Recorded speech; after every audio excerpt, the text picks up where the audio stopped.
Philadelphia and our surrounding areas have been blanketed with winter's white embrace, while everyone and everything have been seeking a place to warm up. Well, we have found a location that generates that warmth, and we welcome you along our journey throughout the month of March. Not just the weather is warming up as your Phillies begin the prep work, with opening day just 31 days away. Welcome back to Clearwater. Welcome to Spring Training 2021.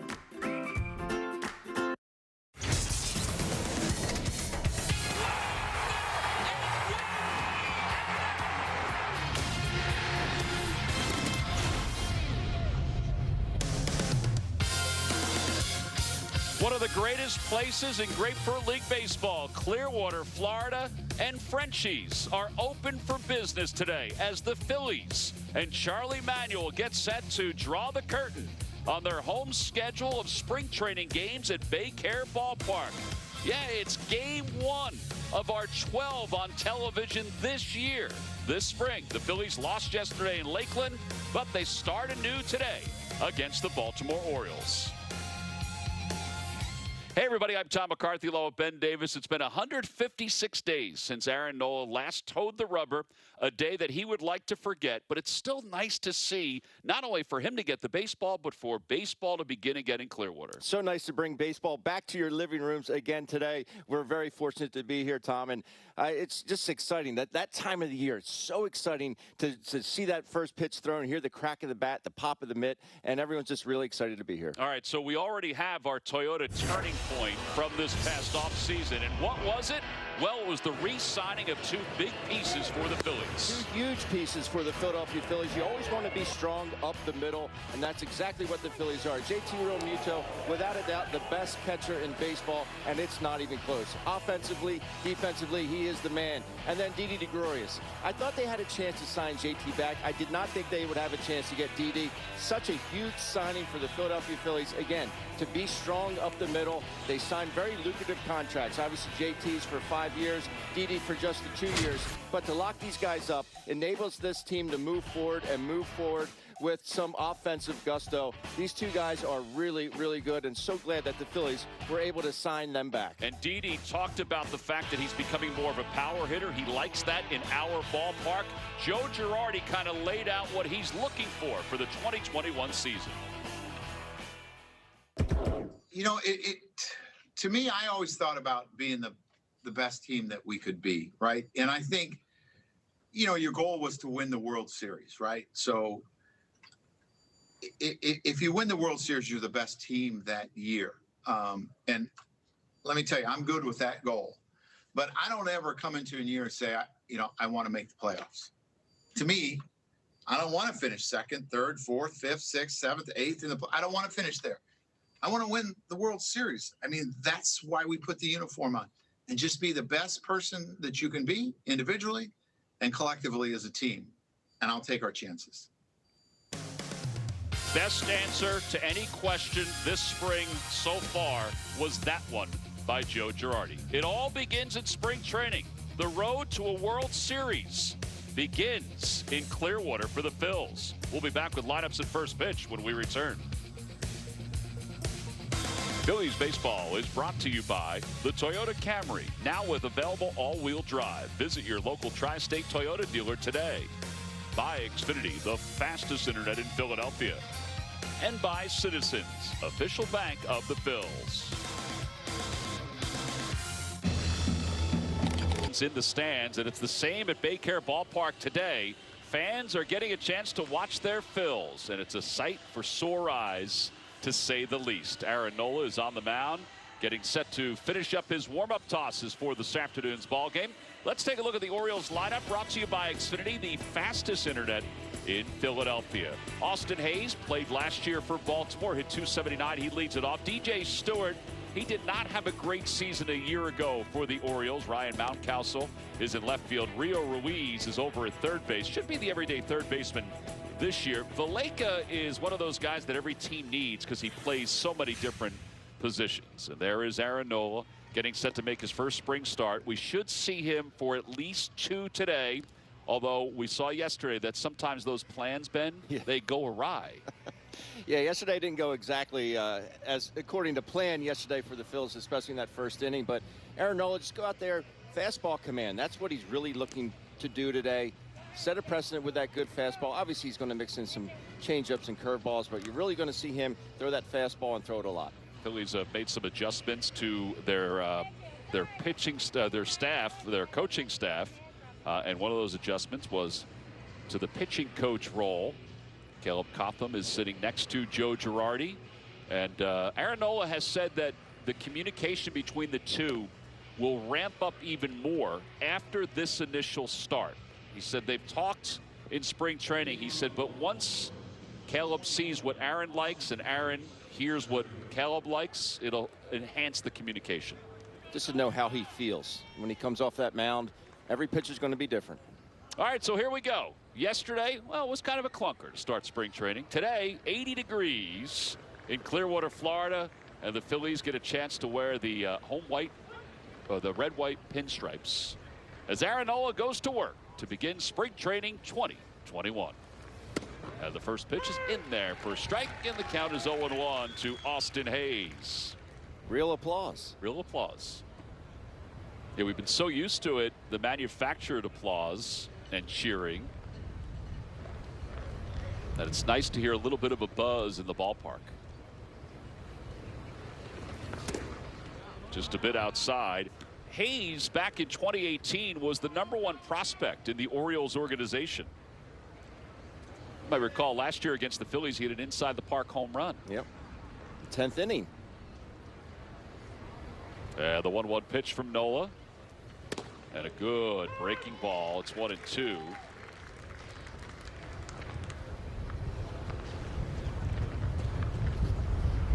Aaron was asked about Caleb taking over as the pitching coach, and he was asked about it being his 5th different pitching coach. And he said about that, he said it is different. He said, but I think Caleb is a very good addition. As that ball's hit into the seats over the first base side. Well, he comes with a lot of notoriety for never being a big league pitching coach. His name has been out there. 1 ball and 2 strikes.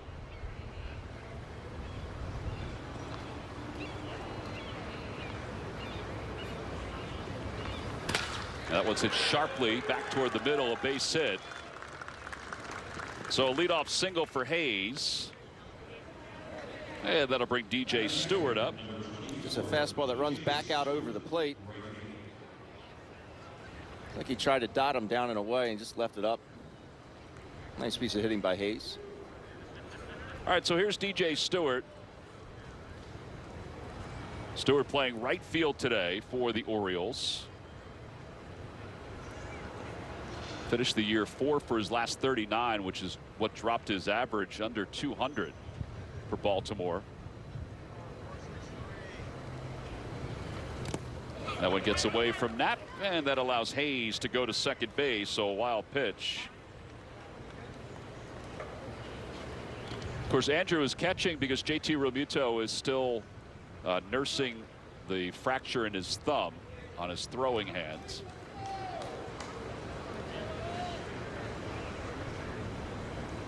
Although there's a pretty good chance that JT may not have caught these first couple of days anyway. Right. 1 ball and no strikes. Runner in scoring position. And a bit outside with a changeup. It's 2-0. Yeah, back-to-back changeups. I don't really know what he's changing up off of. He hasn't seen a fastball yet.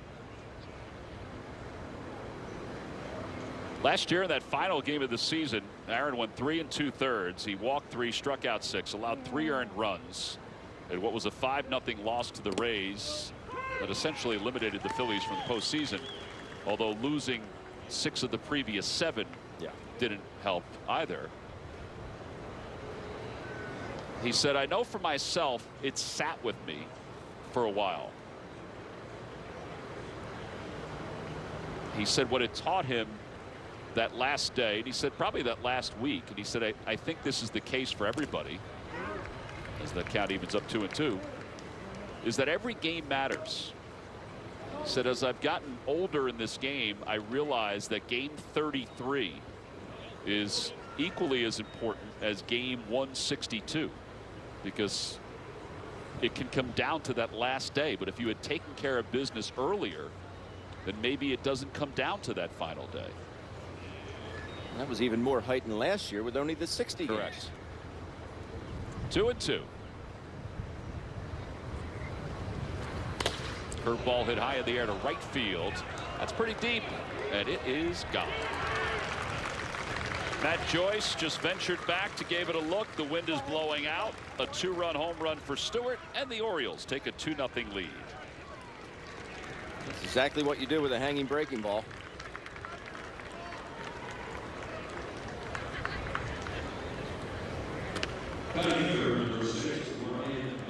10 pitches in, you don't like to see that score of 2-0, but that's a good one to hit. Good extension there by Stewart through the baseball.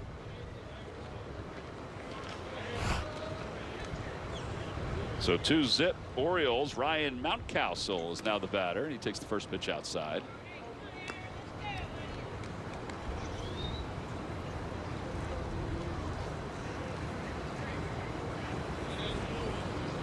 Mountcastle last year in 35 games had 5 home runs, 23 runs batted in. Bouncer over to third, and easy play for Torreyes. 1 away. So I'm not sure how many people listened to yesterday's game. The Tigers, Dan Dickerson was the broadcaster that carried the game in Lakeland, and he's excellent. And he described some of the new rules for spring training. And the first one he talked about, because it came up almost immediately yesterday, was that a manager can just stop the inning if he feels like there's just too many pitches being thrown and he doesn't want to go to the bullpen. And that was the case yesterday with Ivan Nova pitching. He wondered, as Nova's pitch count was rising, well, would they just end the inning here, or would they go to the bullpen? So Joe went to the bullpen and then eventually ended the inning, because it just got longer and longer. But you can do that to start spring training. Change up on the outside corner. It's 1-1. So you may see some oddities for the first 2 weeks of spring training that would lead some of the purists of baseball to say, what is going on? Like a 7-inning ball game? Like a 7-inning ball game. Up high, 2-1.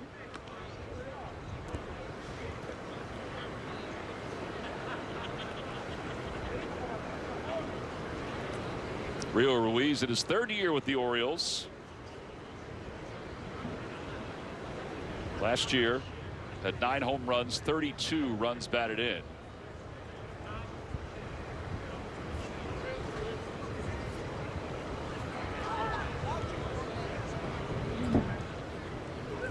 You know, you go into these ball games, especially early in spring training, Tom, and you basically go to your pitcher. All right, what are we going to try and do today? A good change up there. What are we going to try and do? What is your main objective today? And you say, oh, I want to work on fastball command, or I want to work on change-ups down and away to lefties. And then you can go out there and you get the pitcher on the mound, and what you think you already had a game plan completely changes, because pitchers they change their mind so easily. Well, there's a fastball to get Ruiz. I think it's noticeable, though, in at least this first inning of Aaron Nola spring, that he's not taking one pitch and tucking it in his back pocket. He's throwing each of them. Probably the changeup more than the curve at this point. Yeah, we saw Stewart get 3 changeups in that at bat and a curveball. This one he just throws right on by Ruiz. Good fastball.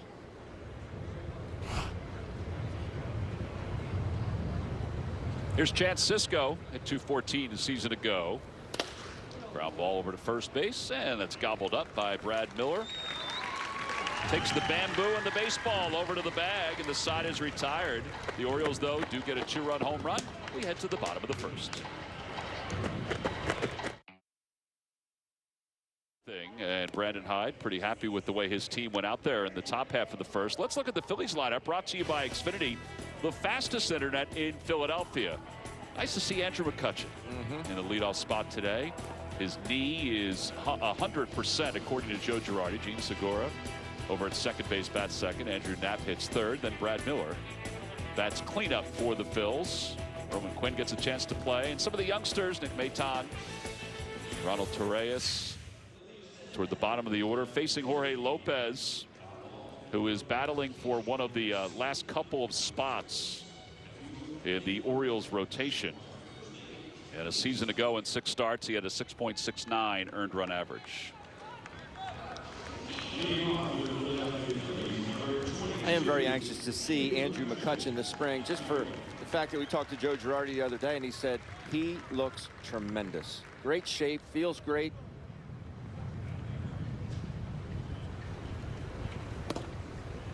Last year hit .253 with 10 home runs and 34 runs batted in. But he spent a lot of time as the designated hitter for the Phillies. And this year, there is no DH, at least for the moment, for the National League. So he is going to have to play in the outfield every day that he's in the lineup. No balls and 2 strikes. Sharply to the right side, and a base hit for McCutchen past the diving Urias. And a leadoff single. Take 2 and go to right. That's right. And here is Gene Segura. It's an elevated fastball here. He gets on top and shoots it to right field. It's a good start for the Fightin' Phils. Another one. Another look at it. I think this is the part of the game too, Ben, that I'm interested to see how McCutchen has evolved with his knee. Can he get his legs back where he can be a force on the base paths? As Joe has said, that he would like to run even more in 2021.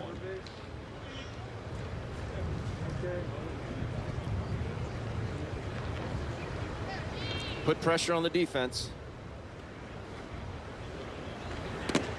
Segura takes a breaking ball, and it's 1-1. Gene last year had 7 home runs, 25 runs batted in. Part of his game that improved was the on-base percentage. Went from .323 to .347. As he pulls that one down the left field line, that's a fair ball going to the corner. McCutchen's on his way to third. He'll be held by Dusty Wathan. And it's a double for Segura. And the Phils have something going here in the bottom of the first.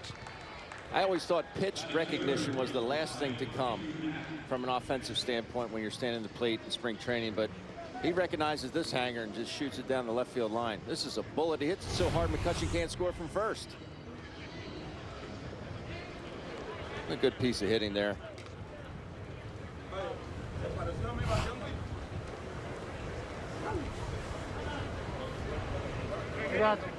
All right, so here's Andrew Knapp. Andrew coming off a solid year, hitting .278 a season ago with 2 home runs and 15 runs batted in.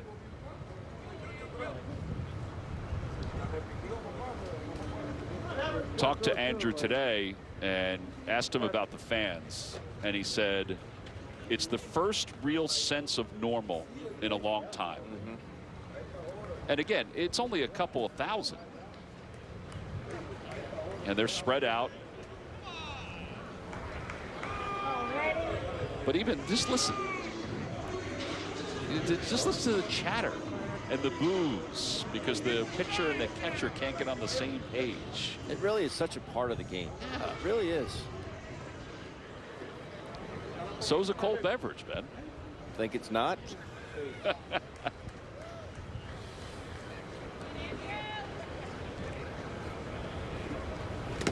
Outside, 1-0.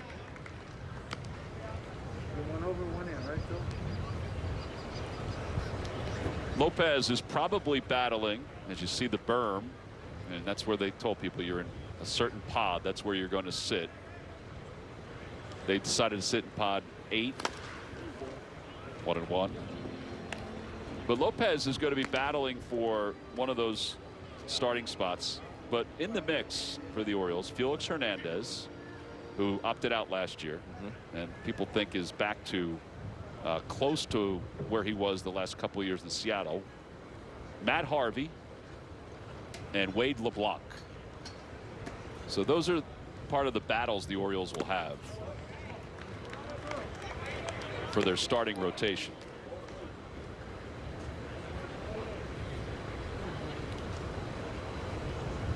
And not the easiest ballpark to pitch in, that's for sure, is No. Camden Yards, but I do have a couple options there. See, the Orioles have the third baseman Ruiz in. At a bit outside, 3-1. I don't know if Andrew could get any closer to home plate. His back foot, his left foot, is on the white chalk. Do you want him to get closer? I don't think he can. Legally. Like, I'm serious.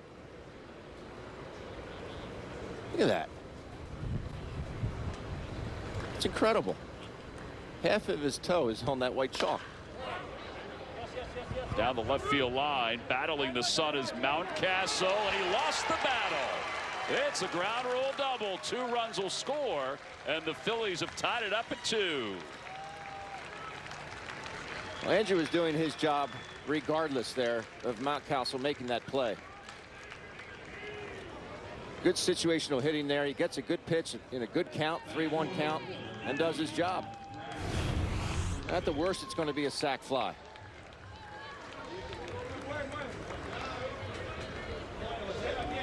Definitely a lot of wind up there. Good things happen to nice people, Tom.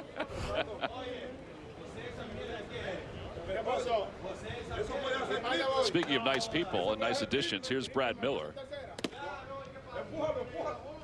Miller takes outside. You getting any of the conversation that's going on in the dugout right now? I'm trying to figure it out.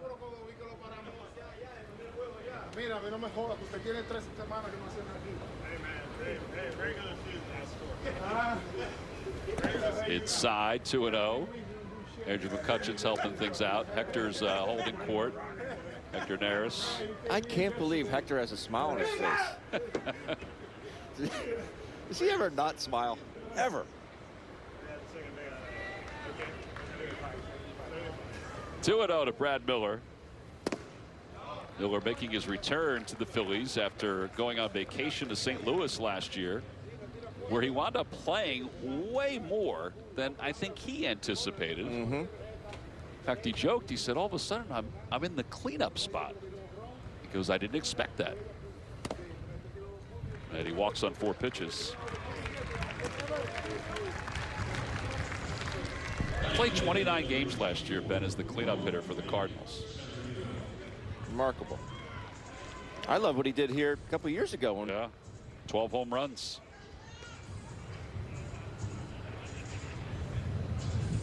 All right, so a visit to the mounds here in this first inning, which is not an oddity in spring training that you're going to have some early trips to the hill. Chris Holt is the pitching coach. Connor Wade's going to get loose. Yeah, he's one of the spring training or one of the minor league additions to the roster for the Orioles today. They've added 3 minor league pitchers just in case innings go a little longer than they want them to. I mean, there is a chance we play 7 innings today. If anybody, just so everybody knows, not to be surprised, particularly the first couple weeks of spring, there will be games that will just be 7 innings.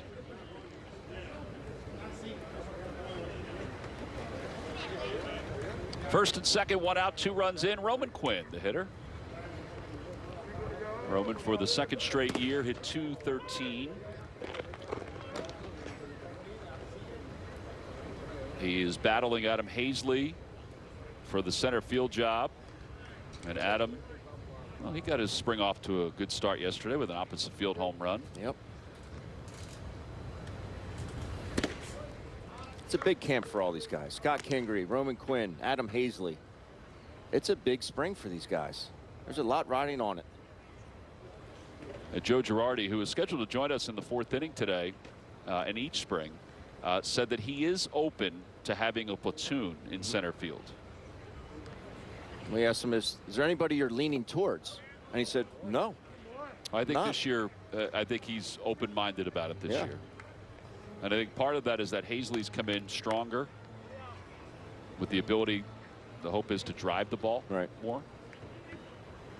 But he loves the speed of Roman Quinn. How could you not? 2-1 to Roman. 3-1.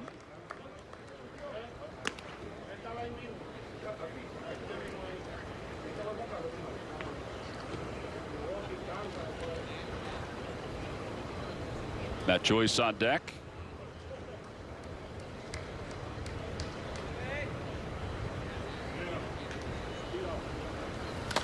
That one's pulled sharply through the hole and into right field, a base hit. Knapp will hold up at third, so the bases are loaded with nobody out. And Matt Joyce coming up. There's no sense in getting Andrew Knapp hurt. Ball clearly through the hole. Roman does a nice job. Are you all of a sudden putting catchers into the speedy category? Well, I mean,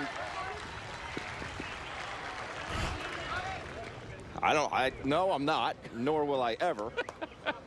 But I thought he had a chance to get set there by Dustin. Probably did. Here's Matt Joyce, who spent 2020 in the Miami organization. Hit .252 with 2 home runs.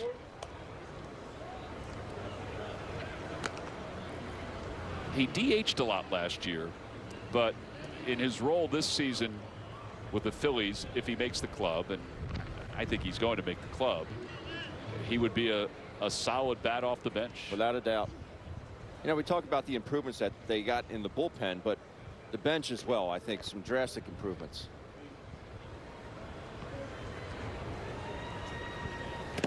Inside he went, according to the home plate umpire.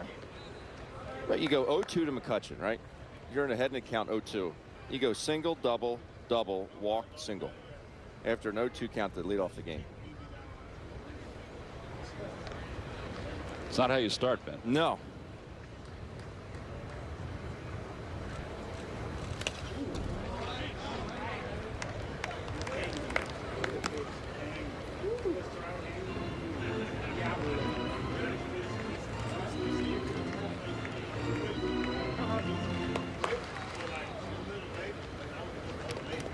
I mean, I would think this have to be his last hitter. Maybe one more at the most. I would think between 25, 30 pitches. Sharply left side to third. Ruiz comes home for one, over to first for the double play. Well, Ruiz was playing so far in that it turned out to be an easy 5-2-3 double play. Joyce really slipped at home plate as well.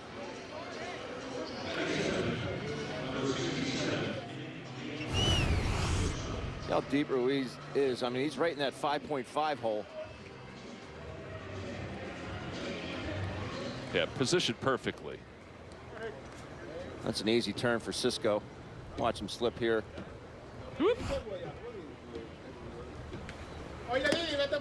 That'll bring Nick Maton to the plate.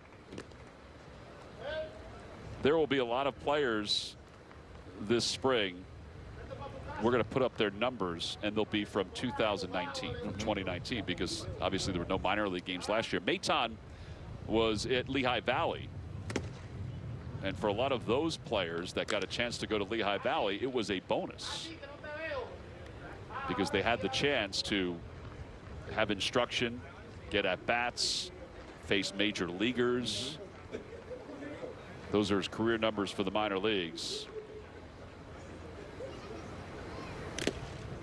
Had a foul tip. Yeah, just from a developmental standpoint, I mean, the Phillies to miss out on that for a whole season. A lot of these guys, it's tough, but fortunately for quite a few, they were able to go down the Lehigh Valley, get their reps in. This year obviously will be quite different. Ball's popped up and out of play. Maton is an excellent defensive shortstop.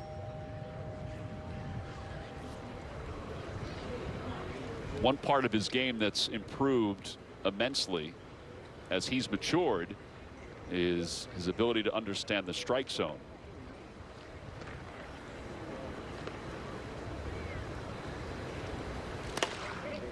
Grounds it foul, remains 1-2.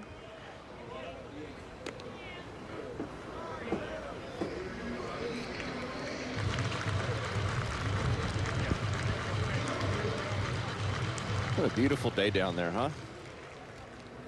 81 degrees at game time. A little nicer than up here.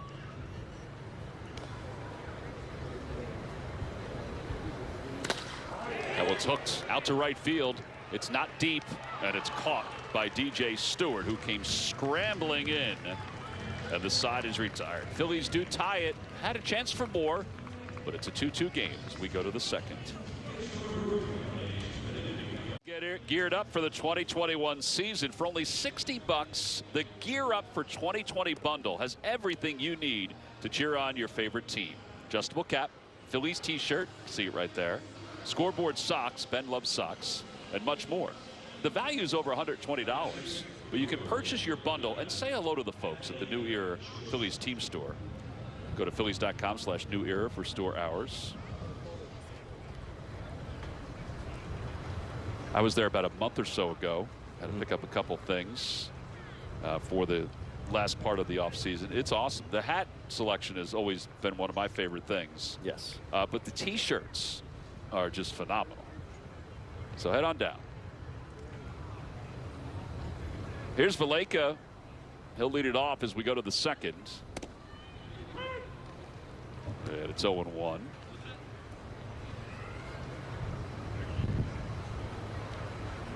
Valleca played in 52 games last year, played 5 different positions. Now, you may think in the American League that's not a big deal because of the DH. There's not a whole lot of double switching or anything like that, but he played.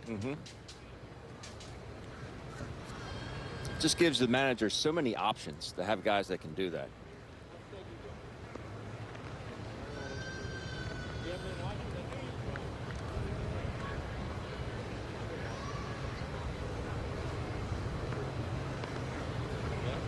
No balls and 2 strikes. Speaking of options, Aaron Nola was asked about the option of hitting this year. And he said, well, I like the National League part of the game. He said, you have pros and cons. Obviously, people feel differently about it. But I like the strategy. It's unique, and it gets your mind off pitching when you can hit in a game. So a lot of times pitchers would say just the opposite. They just want to focus on pitching. Right. Sounded like he broke his bat. Valleca softly out to left center and over the head of Maton. I don't know if he saw that, Ben. No, he was calling for it. No one was around. I think the wind just really took it. We saw what happened to Andrew Knapp's ball. Maton thought he had to play on it, and it just kept going.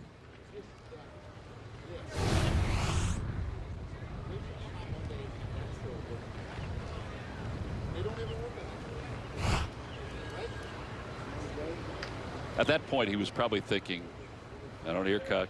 Yep. I don't hear Roman.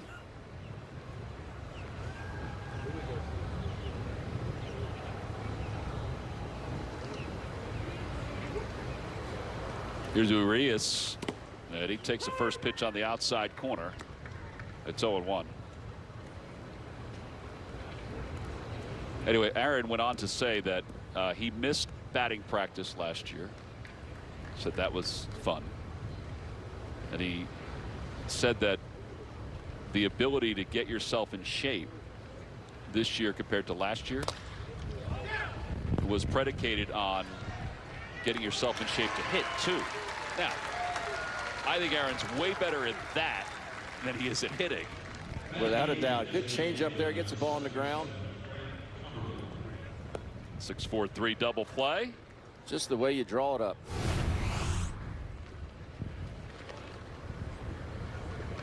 That ball, that slight hump in it. Maton to Gene. On to Miller. Really is a pitcher's best friend. And Aaron takes a lot of pride in his hitting, getting Yes. back to that statement. He really does. Like he's one of those guys that puts competitive at-bats together. Now, everybody talks about the lack of DH and says, you know, for now, because I think most people feel like the DH is going to come back in the National League at some point.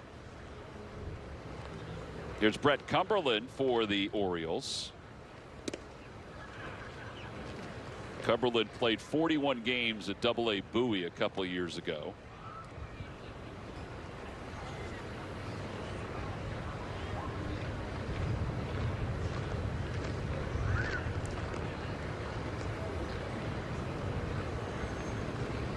One ball and one strike. Nobody on, 2 outs here in the top of the second. Well, not the perfect pitch, but perfect location. It almost looked like a slider. It sure did.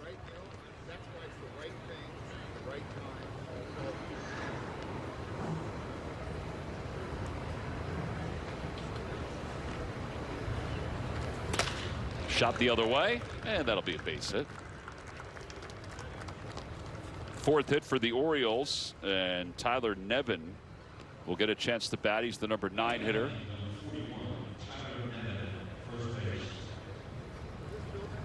Umpires for today's ball game. It wouldn't be a Clearwater game without either Tom Hallion or Vic Carapazza, and Hallion's over at first base, and he's the crew chief.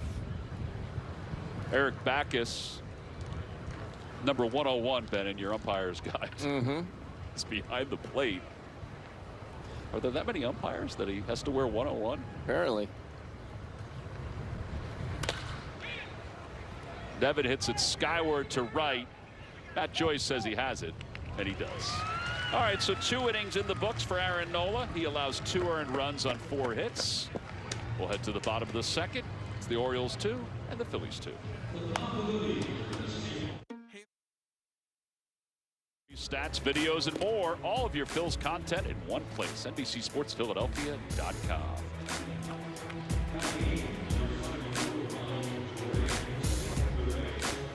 Bottom of the second inning, 2-2 game. Along with Ben Davis, Tom McCarthy. Game 2 of the Grapefruit League schedule. Aaron Nola is done after 2 innings. Lopez will begin his second inning and faced Ronald Torreyes. Little haircut from last year, Ben. And he whacks that one out toward left center field, and it's playable for Austin Hayes. 1 away. Brandon Kitzler warming up in the bullpen, non-roster invitee, who's certainly going to help this Phillies bullpen. Without a doubt. And we'll talk about that when he comes in. He's scheduled to pitch next.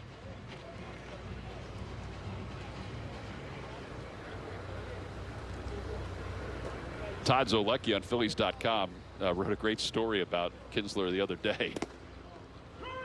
When you do eventually see him, Ben, you can call him Salt because he's salty. Very salty. Yeah. Durant takes inside. Whatever works for you.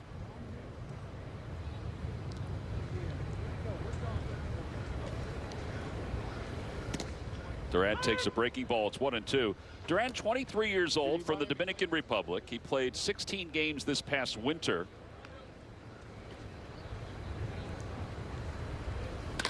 And he's an excellent defender, and he smacks that one to deep left center field, and it's off the base of the wall, and Duran will get to second base with a 1-out double. That is how you get on top of a high fastball. Big time. You heard Joe Girardi say, go ball. It had a chance. See Lopez missing with another pitch up in the zone. Duran down in the count, 1-2 count. Takes advantage. Pretty short swing. Yeah, physically strong guy, excellent catcher, excellent pitch caller, and handles staffs extremely well. As McCutchen takes a breaking ball in.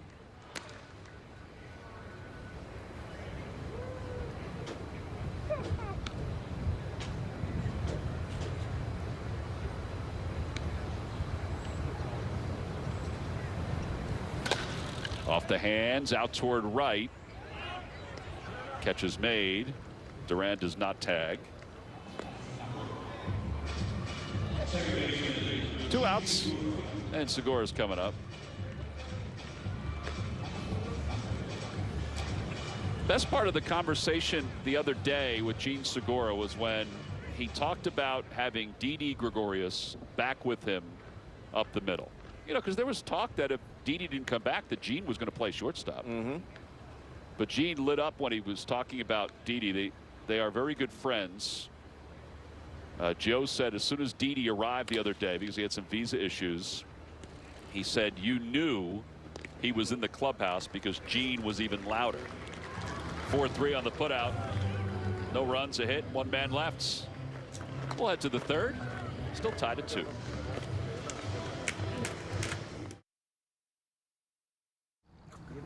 No, hey, I never born in the game. Here we go. Hey, get him in the line. The team need Hector. Sorry. The team need Hector. Hear your Phillies loud and clear. Your favorite team is getting mic'd up for spring training. Bryce Harper, Hector Neris, Joe Girardi, Reese Hoskins, and more, giving you exclusive behind-the-scenes content from Clearwater. I think it was Reese that was talking about Pokemon, something near and dear to Ben's heart. Check out the loud and clear mic'd up series, available at youtube.com/Phillies. You know, you miss certain things, right? Being around the guys, you really miss Hector Neris. Being around him. Because the team needs Hector. The team does need Hector. You could be having the worst day ever. You have a 2-minute conversation with Hector, and you feel like you could run the world. That was funny. Team need Hector. Game on the line. He's going to bunt. Here's Brandon Kinsler, second pitcher for the Phillies today. And I think that one of the funny things about that mic'd up is that Dong Lin was there, and Damon Jones, and their reaction, Zach Eflin, when he said, "I never bunt."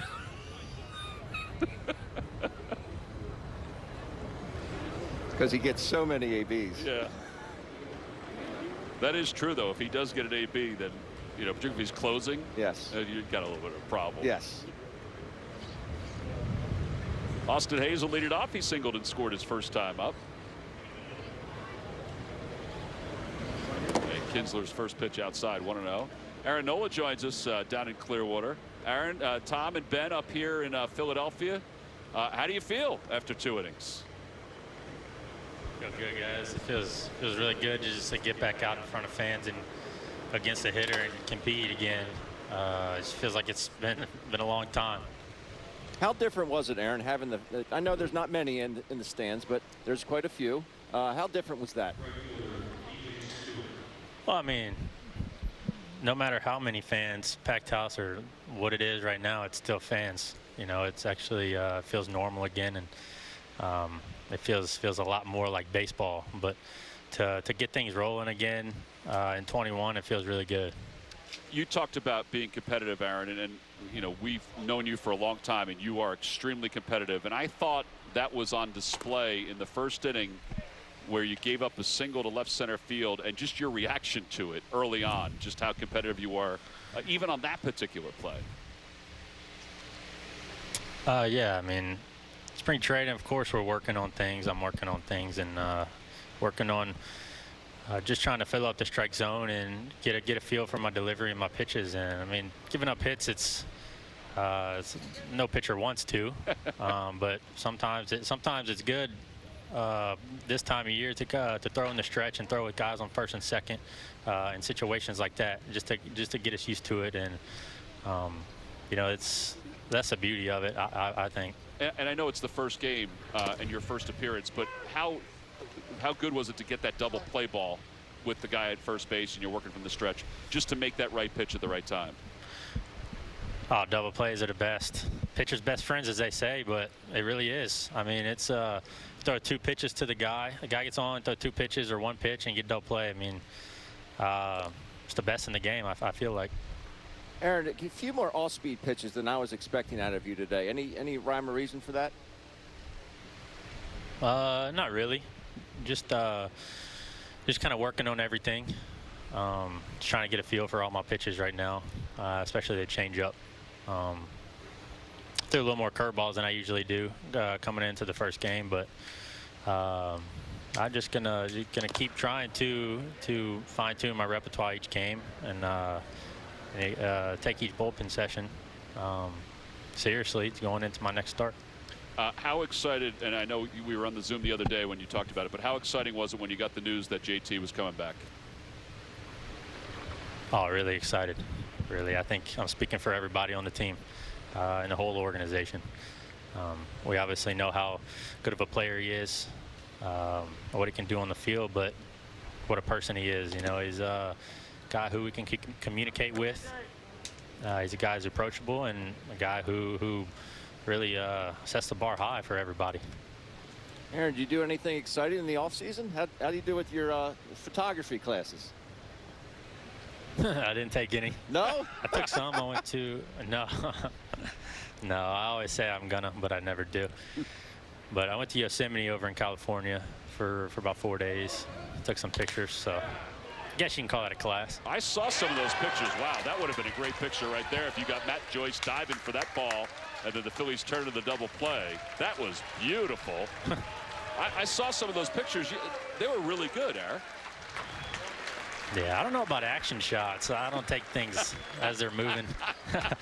Not to that caliber yet, but yeah, I mean, I think it's all about the lens and the tripod. That's great. Last question, because we got 2 outs in the inning. Caleb Cotham comes in. What are your impressions so far? I like him. I think we all like him, and he's going to be good for us. And I think this is a perfect time to learn each other, and he's learning who I am and what I like to do and what I don't like to do, and vice versa. I think as games get started, in between starts, our bullpen sessions, I think we get to figure each other out as best as we can, and then that's the fun part of it. I mean, it is the pitching coach, and we got to know each other as best as possible. Well, Aaron, we appreciate it. While you're chatting, this team played remarkable defense. That was a heck of a play by Torreyes. Hey, we'll see you again down the road, but thanks for coming on. Thanks, Aaron. But thanks guys. All right, Aaron Nola, our guest. And while we talked to Aaron, Matt Joyce decided to make a guest starring appearance. That was one heck of a play. Torreyes followed it up with 1-2. We'll go to the bottom of the third. Is brought to you by your local Delaware Valley Honda dealers. Hurry to your local Del Val Honda dealer. Visit DelValHondaDealers.com.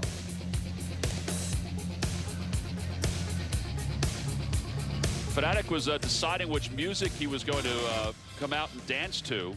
Boys Are Back in Town, I think, was the choice for his first dance in front of the Phillies dugout. It's nice to see the Fanatic all masked up at the ballpark today. Here's Sean Armstrong. He takes over for Jorge Lopez. Armstrong last year pitched in 14 games, usually in the 6th and 7th innings of games for the Orioles. He did battle some back issues that hampered him as the year went on. And he'll face Andrew Knapp to start things off here in the bottom of the third. In a 2-2 game. And it's 0-1 to Knapp.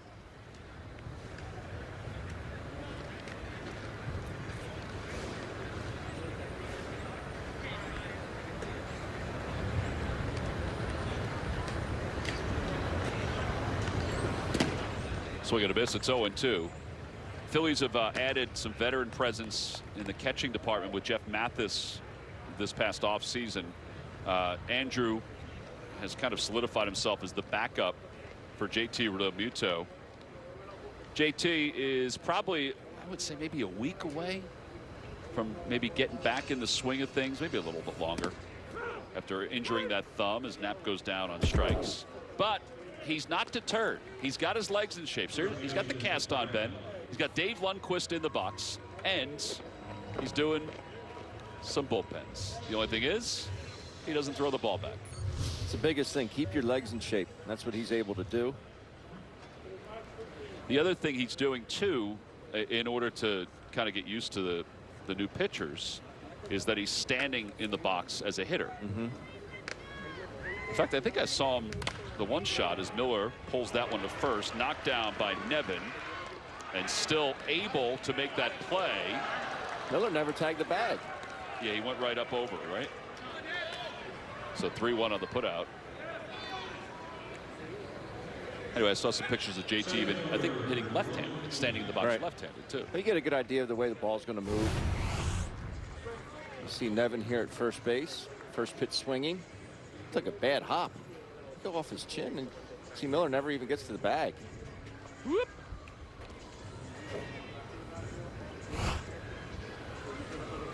You could do whatever you want in the offseason. You could lift your legs, do cardio, do whatever you want in the offseason. But when you get to spring training, it's completely different. Catching those guys and all the bullpens that you have to catch and then having to go hit.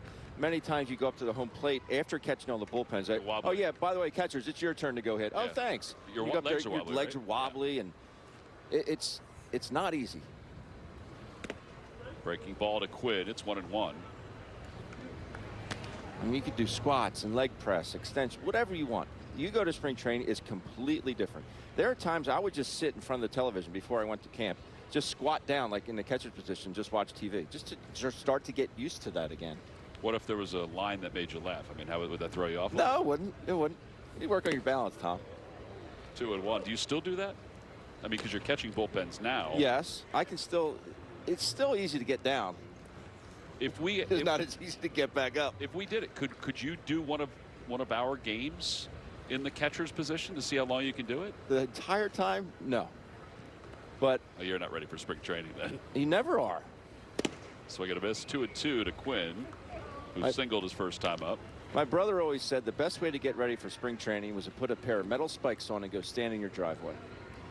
Because you're not used to it, right? You're just standing on your feet all day, and it's a different animal on your back and low back and your hammies, and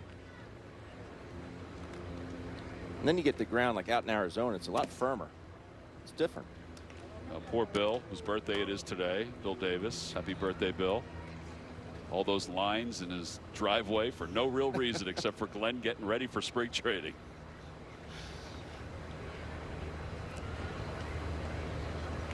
Three balls and 2 strikes to Roman Quinn. And ball 4. Oh, it's nothing like my son. I was in the bedroom last night folding laundry, and I hear this. He comes in the bedroom with his metal spikes on. And I said, "Did you wear those through the kitchen with the hardwood floor?" He goes, "Yeah, but it was totally fine." He's going to blame it on the dog is what he's going to do. Unbelievable. Well, Roman Quinn draws the walk, and that'll bring Matt Joyce to the plate. Joyce hit into a 5-2-3 double play in his first at bat. This is where that different dimension comes in for Roman Quinn at first base. I would think he's going to try to go at least at some point, right? You'd have to.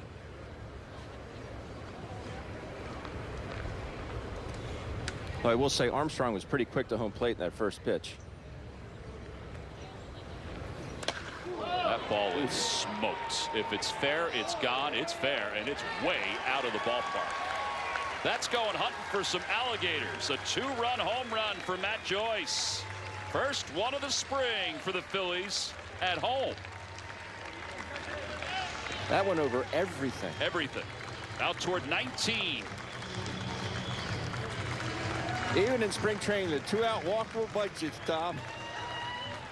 That was a massive shot. Wheelhouse. Down and in, shocker, lefty, homer. Little different than Hazley's home run yesterday. Hazley's was out over the plate and he drove it the other way. This one was in a left-hander's happy zone and he crushed it. Maton takes low. Great play in the field. Great at bat.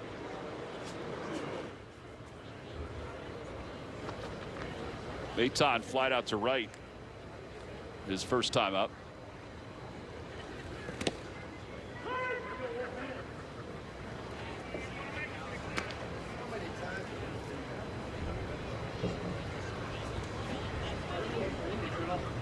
Ben, I don't know if you know this or not, but somebody just said, how many times does a guy make a great play in the field and he comes back and hits a home run? Maton lines it, caught by Nevin. Side is retired. Phillies, though, get a 2-run home run from the defensive whiz, Matt Joyce. It's it right on out of the ballpark. He can pick it, and he can pick a pitch. Crushed it. 4-2 Phils. We go to the 4th. Phillies baseball is brought to you by your Philadelphia area local Chevy dealers. Visit ChevyDealer.com.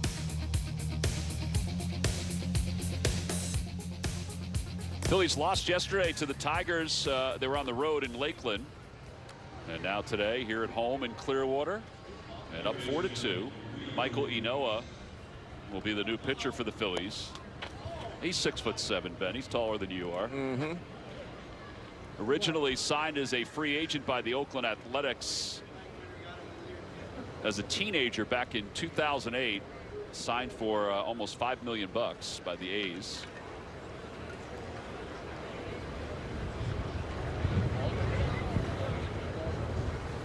And a first pitch taken low. It's 1 ball, no strikes. He's got a big arm. Fastball 94. His teammate Matt Joyce has given him a 4-2 lead. Slider, curveball, changeup. Had a 2.13 ERA this past winter in 12 2/3 innings. Struck out 18 during that time. Facing Rio Ruiz.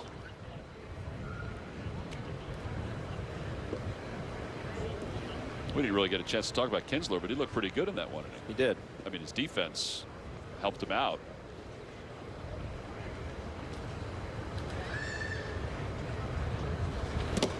Swing and a miss. 2-2.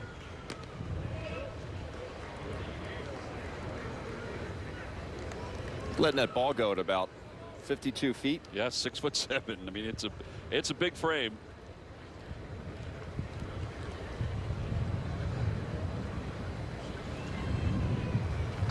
Outside, 3-2. We mentioned the Phillies have a handful of players that they've brought to spring training with minor league deals, non-roster invitees. They have opt-outs. Most of them are the 24th of March, so before the start of the regular season, to give them time if they don't make the team to latch on with somebody else. That's a little cheese right there to Rio Ruiz. And 1 out here in the 4th. Just rear back, and here it is, Ruiz. If you can hit it, have at it. But not only he's got a lot on it, but really good spot. Not going to do a whole lot with it if you do make contact.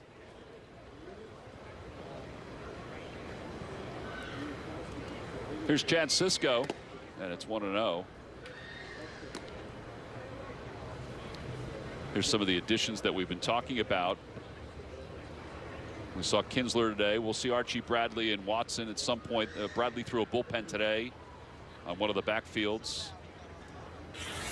Amazing the schedule that Rob Thompson puts together on a daily basis, because you've got the main camp and then you've got the satellite camp. Chris Truby's kind of overseeing some of that, but Tom's is the one who lays out the entire game plan, and it is impressive. And he's also making sure everybody knows where they are continually. Out to center field toward the end of the bat, so it drops in for a base hit for Chance Sisco. Joe said they're using 5 different fields. Yeah.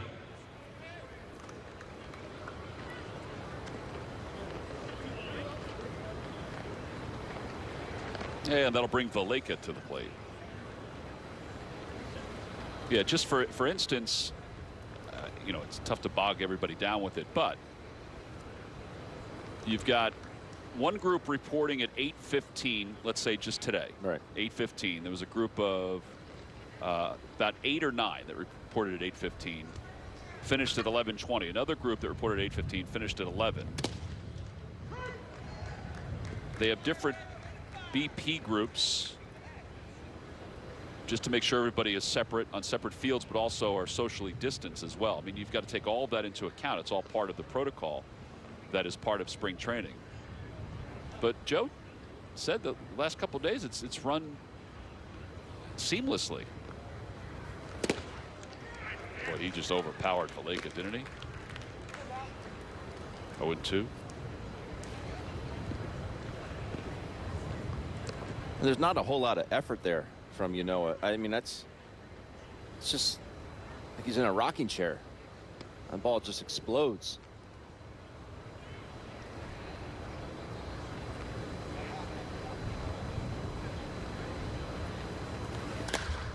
To right field, Joyce. He settles under it. Makes the catch. 2 outs. Keep track of your Phils all season long with the Phillies Talk podcast. Listen online, on your phone, wherever you find your podcasts. Brought to you by Team Toyota.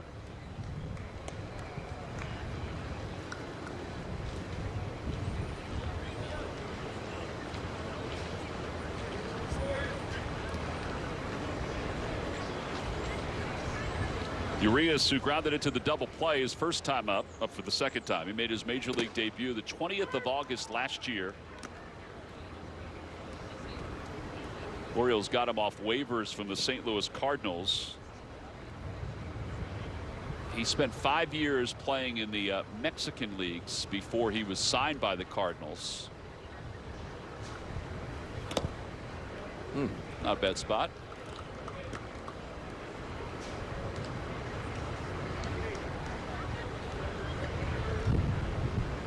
One of the knocks on Ynoa during his career just has been command. That's been one of the big issues for him. Never made it past single A with the A's before he was traded to the White Sox, and that's where he made it to the big leagues.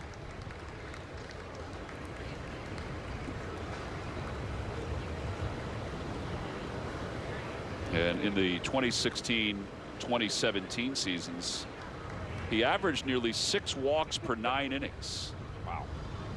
9 strikeouts per 9, but 6 walks per 9. So off the hands, not deep again. Roman Quinn is there. Well, he looks sharp today. He allowed a single, a couple of fly balls. Middle of the 4th. Phillies 4, Orioles 2. Orioles have Zach Lowther as their new pitcher.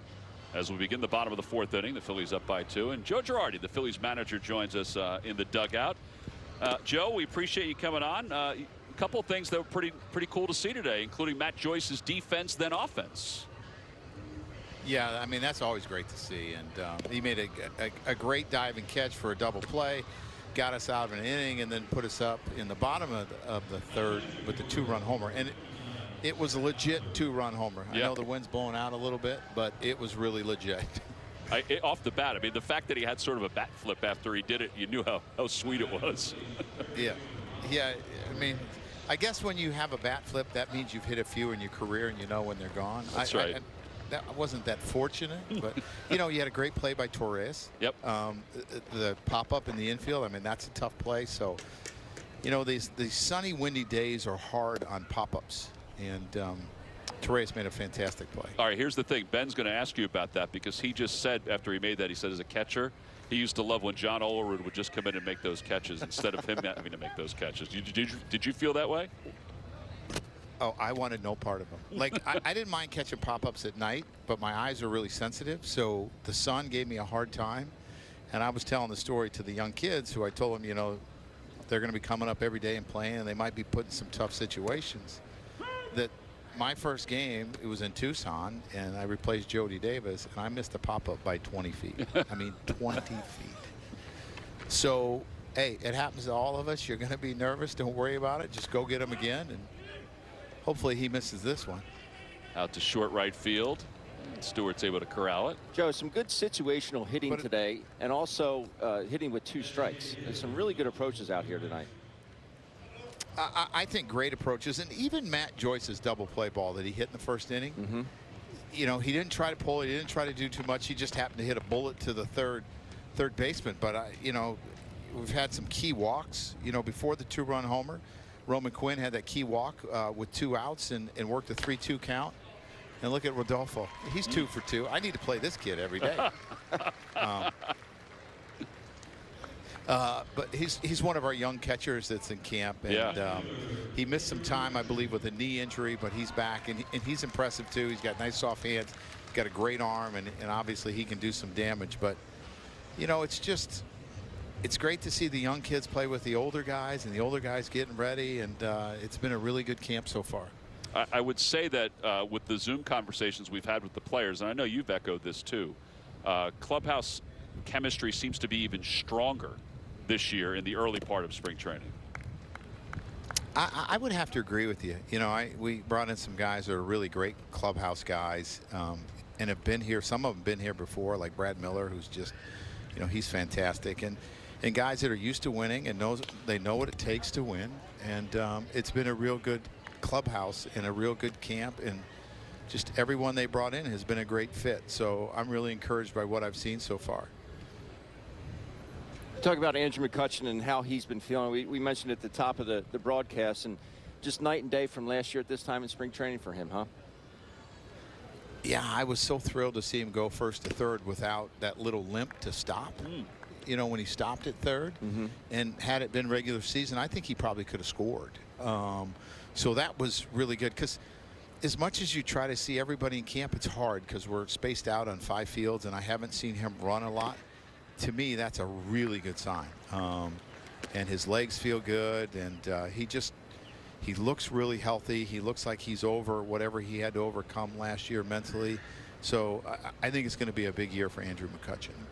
Joe, we talked to Aaron, and I know he had a little bit of a rocky first inning, according to him, but then that double play ball, that seemed to be the Aaron Nola that you anticipate. He threw the right pitch at the right time, and the competitor in him, you can see his reaction, how big that was even for him. Yeah, would you say that was Aaron Nola-esque, I guess? Yeah. I really believe so too. And he is the constant professional all the time. He's always working. He's always doing what he's supposed to be. He expects a lot from himself every time he goes out. So yeah, I love it, and I love the competitiveness, because competing is such a huge part, and you can't just compete when you want to. I think you need to compete all the time and compete against yourself every day to get better. You know, how do I get better today? And I think Aaron is always doing that. How about Gene's first double? I mean, just Gene's ready to hit. He's ready to go. He sat all over that hanging breaking ball and just shot it down the left field line. Joe, do you think and I asked Aaron this as well, but a few more off-speed pitches. Oh, that ball smoked as well. They get one.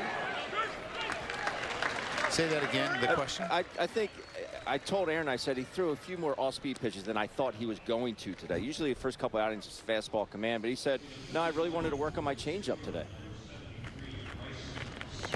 Were you expecting him to throw that many off-speed pitches? Oh, no worries. Yeah, I mean, I think it's how he pitches. I think you work how you pitch, you know, in the course of a game, and you're going to use pitches when you have to. And I also think that's where the competitiveness comes out. You know, you give up, you know, a 2-run homer in the first inning, and you're down 2-0. He's like, okay, that's enough, right? Here I go. You know, I'm going to start doing the things that I need to do to be successful. And I think it's important that I think sometimes you can say, I'm going to go work on one pitch, but he works on stuff all the time. I think he just has to be who he is. Joe, I know Tom's is sitting next to you. I talked to Andrew Knapp today. He said Tom's schedule is unbelievable this spring with all the moving parts that are going on. What do we got here? We got a 3-run homer? Ooh, it's carrying. Nope, he caught it. All right. It really is. We'll answer that question when we come back, and then how about that? All right, cool. Little foreshadowing. All right. Joe Girardi, our guest. We go to the 5th inning. We'll be back. Phillies are up 4-2. Connect, engage, and keep up with the Phils when you follow @Phillies on all social media platforms: Twitter, TikTok, Facebook, and Instagram. @Phillies has a little something for everyone. Get up close and personal with the team and players with fun, original content, and you won't find anywhere else. Follow @Phillies today. We're going to talk about Rob Thompson in just a moment, but speaking of news, the state of Pennsylvania, the Commonwealth of Pennsylvania, has announced today that there will be 8,000 fans allowed in the ballpark once opening day starts, which is awesome. And Joe, you guys were in Lakeland yesterday. Today is around 2,000 there. I mean, it feels as normal as we've had normal in the last year. Yeah, I'm thankful to the Commonwealth of Pennsylvania because, I mean, that's fantastic. I mean, it just looks right with people in the stands. Now, I know we're used to seeing a packed house down here and in Philadelphia, but this is better than no fans. And just the crowd noise that you hear. You know, I was talking to someone yesterday. One of the noises that I miss are the vendors, right? Screaming hot dogs and ice cream. I really miss that because in spring training, a lot of times you can hear them really clearly. But I truly miss that. So hopefully one day we get that back soon, too. Yeah, so we mentioned following the Phillies on social media. Phillies will have a release a little later on just about the news and a little more specifics about it. But it's great news that we are taking that step closer and closer. Ramon Rosso is the new pitcher for the Phillies. And the big guy is able to get the ground ball back to the mound. 1 unassisted, I should say. That's a bad out. That's a bad out, right? It's like that. It's like that little ground ball you hit in front of home plate, and you're like, really? I mean, it's just a. I would rather strike out, I think. Well, if you could have seen how much movement was on that pitch, you realize why it happened. Well, I would have swung and missed, so that wouldn't have been a problem. There was a lot of movement. Yeah, he's got a lot of cut on his fastball. Yes. Right? It's a pretty good breaking ball, too. But let's talk about Tomper's schedule. Yeah, right? so really understand impressive.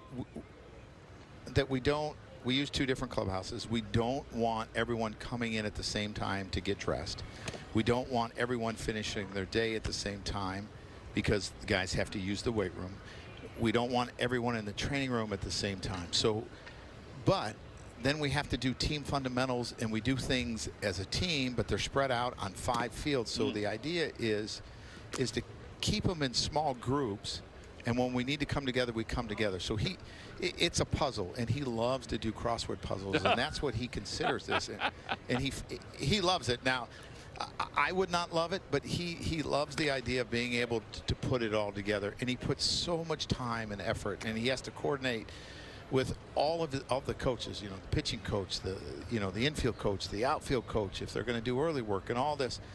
And our schedule's 3 pages long because people are coming in at different times, and you have a group that's throwing bullpens. You have a group that's non-throwing. They call it a recovery day. Then you have a group that's on the 3rd day that does the PFPs and they're throwing. The recovery group doesn't throw in their PFPs. I mean, he is the best in the world. I'm not even going to say in our country. He is the best in the world at putting a schedule together and having it run smoothly.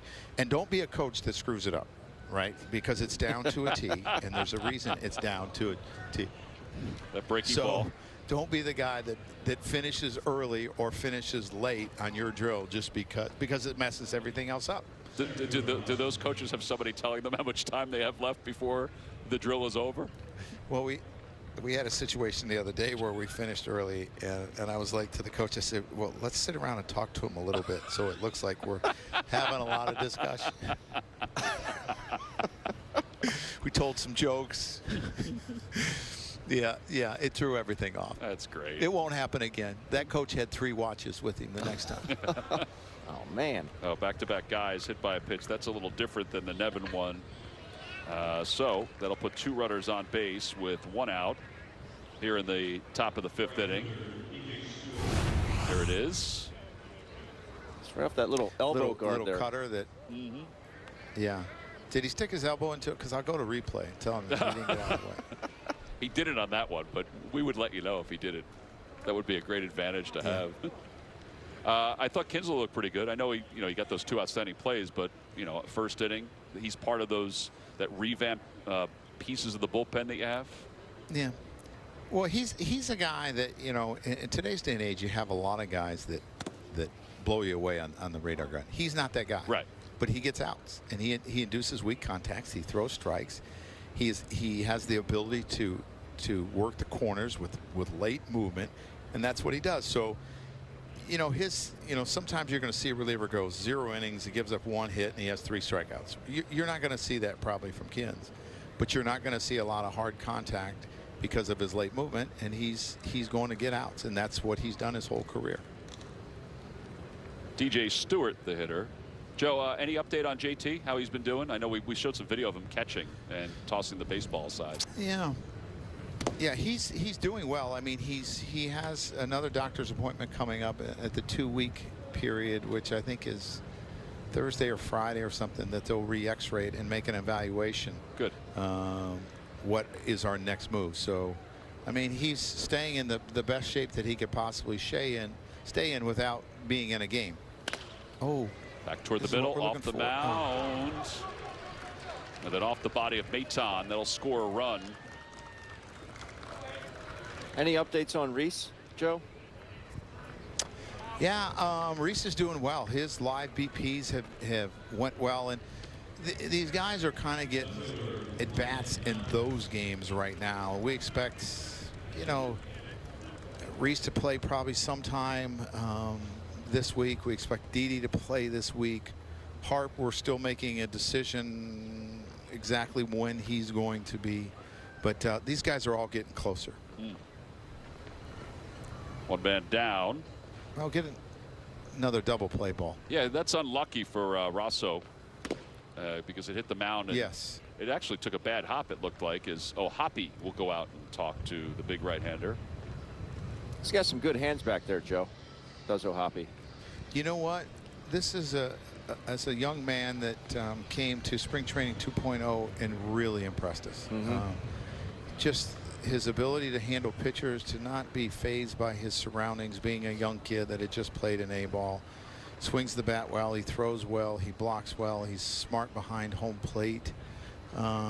We really like him, you know, and we have a really good stable of young catchers, which is something that you don't see a ton in baseball anymore. No. But I think that we have a really good stable of them. Yeah, I mean, obviously, we were on the air last year when you got a chance to see Rafael Marchand throw while we were watching too for the first time, and I know you've seen it before. He's pretty impressive. Oh, he's extremely impressive, and last spring I named him the block master because he just put on a clinic blocking balls, and that's something that's kind of went by the wayside a little bit in our game because framing they put so much importance on framing. And he does everything really well. So for him, it's the smaller things in the game, you know, the late movement behind home plate, you know, the calling the games that he will learn as he continues to grow. But we're really excited about Rafael. All right, so I know this will be the 15th pitch for Rosso, and that ball's hit out toward left field. And Jankowski's able to flag it down. A run will score to tie it up. There are new rules. Is today 7 innings or 9 innings? Have you guys decided that? We are going 7, and we will play I believe the bottom of the 7th no matter what. Okay.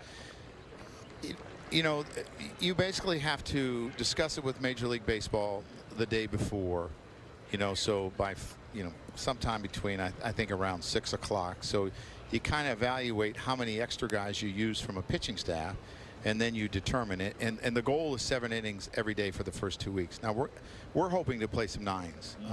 There might be some 8s in there too, but this first time around, with some of the people being late getting here, some of the people being, you know, a little bit nicked up, you know, I get a little bit worried about the position players a little bit, having to play every day, because you can't just go to single A or double A, say, you know, give me this kid, even though he hasn't been in big league camp at all, to back up at second base. We can't do that. So if you look at our card, we don't have a backup first baseman really today, and that's unusual for someone to play, you know, the whole game to start out. It is 7 innings, and Brad says he's okay, and he'll get tomorrow off, but that's unusual that you do that. 0-1 pitch outside, 1 ball 1 strike. How about relief pitchers, Joe? Let's say Rosso. I mean, he's at 17 pitches. You were faced with it yesterday, when Nova started, where you could have ended the inning if you wanted to, and you eventually did. Is that difficult, just as a manager, to say, we're going to be done for this inning? I don't want to roll over innings. You know, I might bring a pitcher back, and if we have the relievers that day to bring them in, and a lot of times it's the younger relievers that are getting put in some pretty tough situations. Like, Yesterday, Hennigan came in with the base loaded, 1 out. Yeah. Right? I mean, that's not the ideal position to bring a young kid in. But we just and I told him, I went and talked to him the other day, that's going to happen, and all I'm asking you to do is learn from it. Just learn from it. Go out and have fun and try to relax. And we've all been really nervous in our first few games, our first year in big league camp. But I don't really want to roll innings over unless we have to. Yeah, I think you were good about that even yesterday when you talked about it in the post game, and the fact that you even said it to him, because he'll see it even in your comments post game, but that you said it to him individually, that's got to put his mind at ease somewhat. He's probably upset that he didn't get through it, but it probably put his mind at ease a little bit. Yeah, I mean, I don't think you can make too much of you know, one outing, 2 outings with these pitchers in the beginning, because they're still trying to develop arm strength and trying to get their stuff right. And it's like hitters. I mean, you'll see hitters really struggle in the beginning, and you don't make too much of it. So why would you make too much of a pitcher struggle? Yeah, Joe, your team's flipping a little leather today. That was pretty good play by Maton. All right, Joe, thanks so much. Yes, yeah, we appreciate it. Get some runs back. Thanks, guys. Yeah, we'll talk to you later this week. That's Joe Girardi. 2 runs for the Orioles. We're tied at 4. We go to the bottom of the 5th inning in a 7-inning ballgame. Director of Fun and Games for a backstage look at the Phils. The backstage with Burgoyne and Brazier.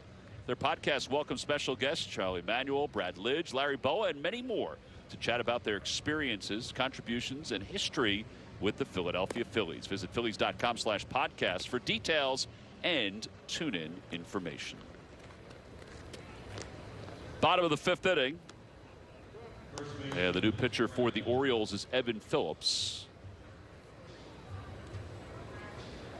Phillies made some other changes when we were talking to Joe Girardi. Bryson Stott is in the game playing second base. I don't remember if we mentioned that or not, Ben. I don't think we did. We mentioned O'Hoppe was behind the plate. Jankowski, you saw make that catch. He came on the pinch run, so he's in left field. Brad Miller is the hitter. And he takes the first pitch for a strike from Evan Phillips, 26-year-old right-hander from the University of North Carolina, Wilmington. Beautiful campus. Last year he pitched in 14 games for the Orioles at an ERA of 5.02. First made his major league debut back in 2018 with the Atlanta Braves.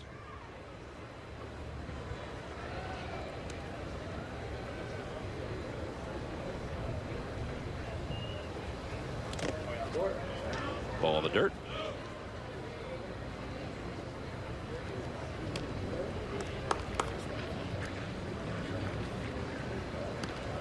Nick Schufo is the new catcher for Baltimore.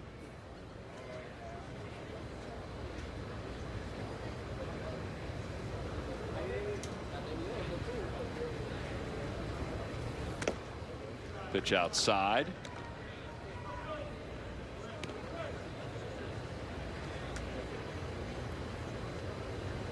I still love the stirrups. Such a good look. Jordan Westberg takes over at third base. Outside 3-2. Ben, if you like the stirrups so much in the sanitaries, which is the look that Brad Miller goes with, while you're doing your baseball teaching, you should be in the cage with sannies and stirrups, and you can pass it along to the next generation. No? Just wear my shorts. That's a good piece of just getting a bat on that baseball. We have a guest. Ramon Rosso is joining us after his outing. Ramon, Tom and Ben up here in Philadelphia watching the game in Clearwater. How do you feel after your inning? Yeah, I feel good. I feel really good. Just some pitches in the sun, but my arm feels good. My body feels good. Ramon, is that the biggest thing, is making sure that your body and your arm feel good at this point in spring training? Yeah, I'm not 100%, but I feel ready for a throw, so just keep working hard, and that's it. You had a really good breaking ball today. What do you attribute that to? And also your fastball has some really late cut to it, which you absolutely love. As a hitter, you don't like to see that, but your ball has some really good life to it. Yeah, my fastball is natural cut, so it's normal on me, and my curveball was good today. They don't swing it too much, but that was down away.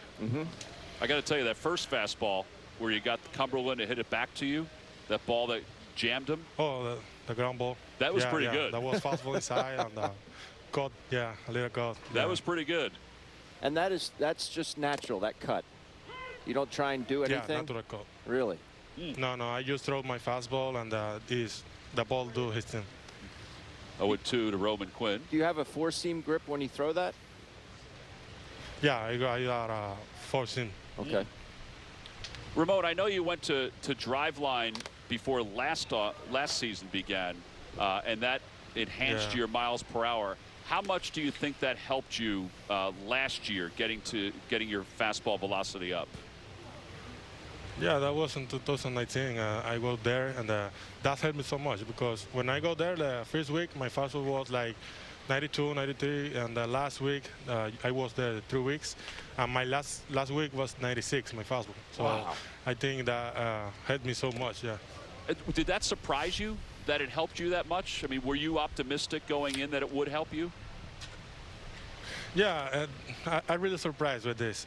So I didn't know that helped me so much, but when I got there last week, oh my God, oh shit, that's really good. Yeah. Yeah, I'm sure that did feel pretty good as the pitch is outside. It's 2-2. Did you do that this offseason, or what did you do this offseason if there was anything different? Yeah, I did. When I finished throwing in the winter league in Minicam, I throw the ball. Yeah, and I feel good. Happy to be back in camp with everybody. It has to be. It's a good feeling, isn't it? Say that again? It's so happy to be back in spring training. It's a great feeling, isn't it? Oh yeah. And it's good to be the people back here. And see all your buddies, all your friends. Yeah, it's good. Yeah. Well, Ramon, we appreciate it. Good luck the rest of camp. Okay. Ramon, thanks so much. Yeah, thank you so much. All right. Ramon Rosso, our guest. And Matt Joyce will bat for the third time today. Hit into a double play and also homered. At a pitch outside, 1 ball and no strikes. Joyce's 2-run home run gave the Phils a 4-2 lead.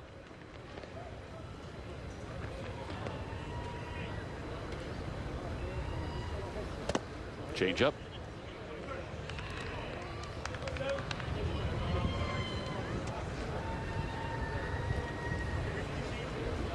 You talk about some late movement. Evan Phillips has, I think that's a splitter that he's throwing. And he's also got that late breaking cutter as well. That's not a bad spot. A little low, and it's 3-0.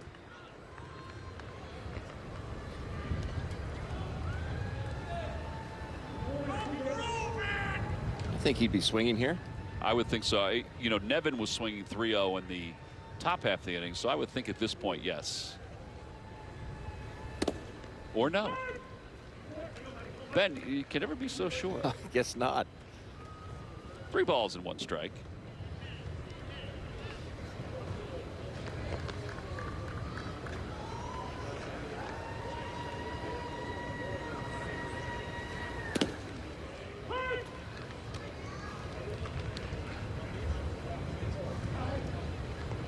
Three-1 breaking ball on March 1st. I don't know if I'm ready for that one. I don't think you could ever say anymore that you can take 3-0 because you're going to get the same pitch 3-1, because in this day and age that is not the case. Another breaking ball.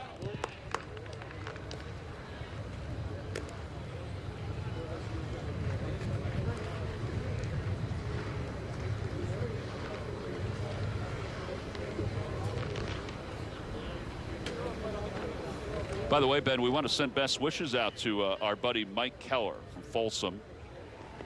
Christine Powers, who is the escort for the Fanatic around the ballpark. Everybody's probably seen Christine before.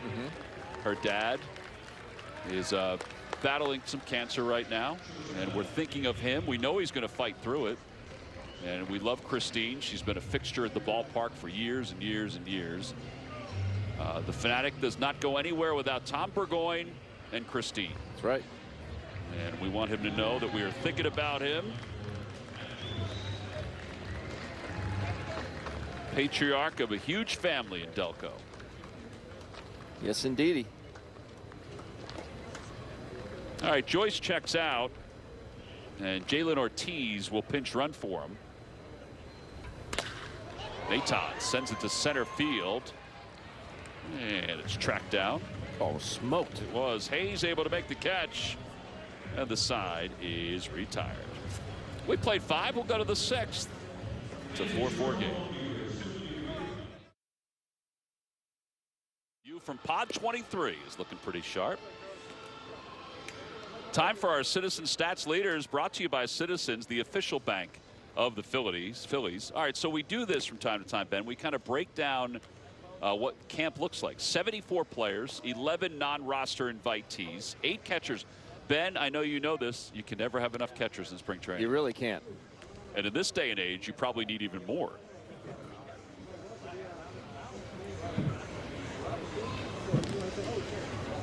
Not on that roster is another member of the Phillies family. Chris Wheeler, Mr. Spring Training, is ready to go. Now pitching for the Phillies, number 84, Jacob Hernandez. Nice. Well done, Wheels. It takes 2 glasses for Wheels to get through a day at the ballpark. Mr. Spring. Waving our shirts off. We're flashing back. Oh, that's so good. I bet you if we showed him right now, he'd be waving us off. Catcher. Miss being down there with Wheels. Yeah. Nick Schufo is the batter for the Orioles. Hernandez's first pitch. He's into the game for the first time. Jacob Hernandez, a left-hander, 24 years old. He is from the state of Colorado, now lives in Texas. He went to college in Texas. But it's no balls and 2 strikes. 6'4". Not overpowering. His fastball will be 88 to, let's say, 90, 91 miles per hour. So that's the fastball. He's got some long locks, but he's got a really good curveball. I think you might see that here. Lefty, lefty. Did not pitch last year. Was not at the alternate site. All right, so you can see the delivery. Now that one was kind of a hanger, but it's straight over the top, which you don't often see anymore. No. But that's a good pitch. And not a ton of pitches anymore with a lot of depth. You know, other than a splitter, you don't see the big 12-6 curveball anymore. It's mostly sinkers and sliders. That one not his best, but still able to get the punch out.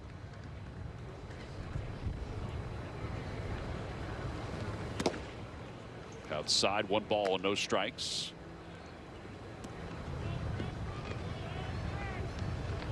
That's Luke Williams, who's over at third base for the Phillies. Joe Girardi makes some adjustments. The very talented Luis Garcia. Larry Boa loves Luis Garcia's hands at shortstop.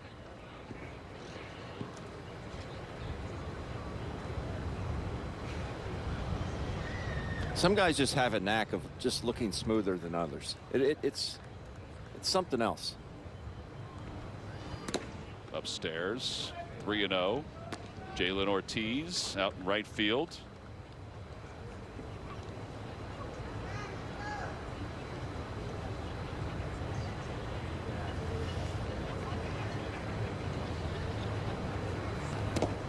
And ball 4 to Valleca. He draws the 1-out walk.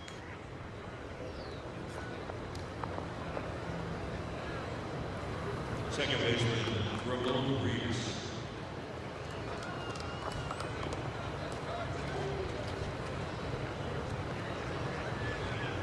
Got a pinch runner. Jones will come in to pinch run. Jahmai Jones is for Valleca. Urias, the batter, the second baseman.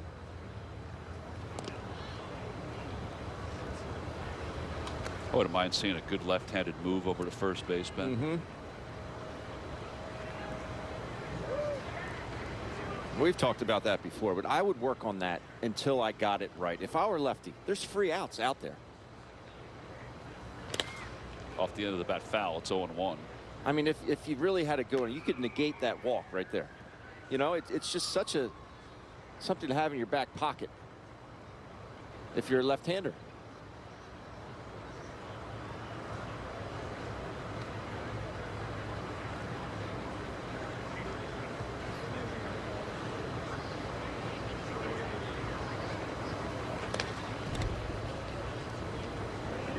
Oh, and 2. All right, so we've seen a couple of the curveballs. They've been up, but you can see that he's working on it getting down more and more and more. Also looked like he went with kind of a slide step there. Just didn't give his arm a chance to catch up. Oh, he left that breaking ball up. Well, that's a good pitch. 1-2. Weren't allowed to do that last year, Ben. You couldn't have the sound effects say, "Come on, Blue." No. Not bad.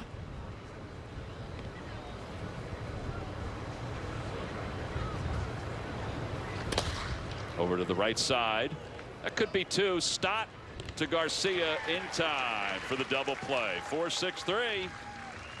And the Orioles are retired here in the 6th inning. No runs, no hits. Phillies have 1 error today, but they have played solid defense. Wheels loves it. There it is.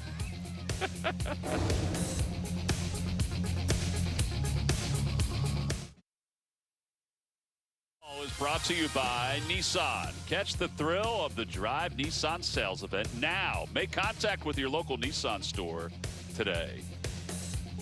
Ben, the Pandemic crew, the hardiest bunch in the history of Hardy bunches, out yesterday for the opener in Lakeland. But they were here at Citizens Bank Park. They're awesome. That is dedication.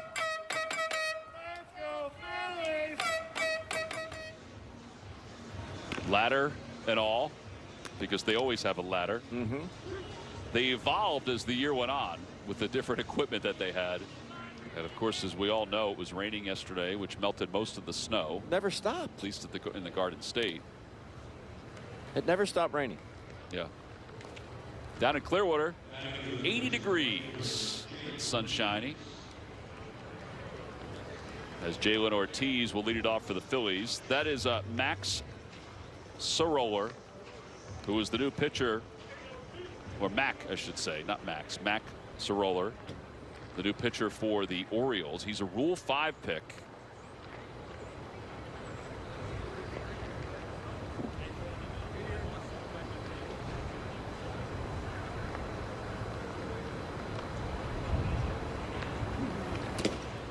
Up and away.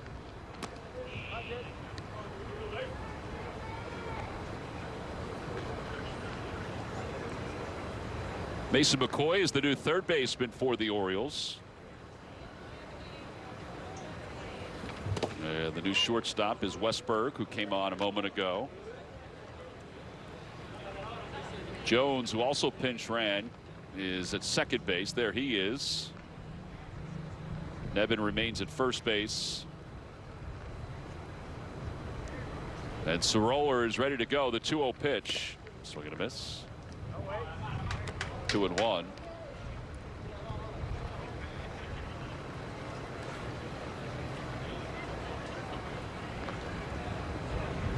Max Soroller, selected originally by the Phillies in the 36th round out of Southeastern Louisiana University, and then stayed in school and then taken in the 5th round by the Reds. Now that's where he was selected in the Rule 5 draft by the Orioles. So has not pitched above single A, but he's a college pitcher who pitched in the Cape, and he's got a big arm, as you can see. Hey, Ortiz with a 2-0 fastball, swung through it. 3-1 fastball, swung through it. That's knowing what you're getting and still being a little tardy. So there's a little bit of a pedigree for Sorolla as well. Ben, 3-2 pitch, outside, ball 4. And what's that? His uncle is the former hard-throwing right-hander and current Orioles broadcaster, Ben McDonald. Really? Who was one of the best college pitchers that I think I saw. Yeah. At LSU.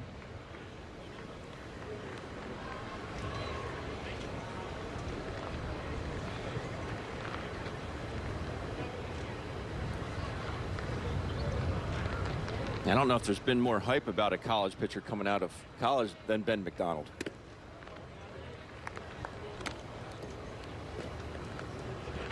Here is Edgar Cabral. He is pinch hitting for the Phillies.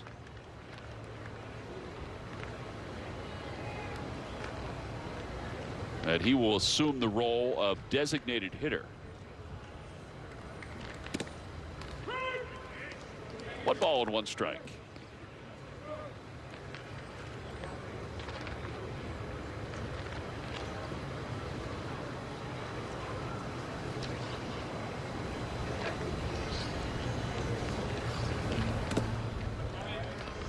Bit outside. Orioles are in position where they can take a chance on a young man who hasn't pitched above Single-A as they try to refine some skills to maybe get him, you know, up into camp or up into the big league roster. Tough to hide guys like that in this day and age. That ball is whacked to left field, not deep. And an easy play for the first out.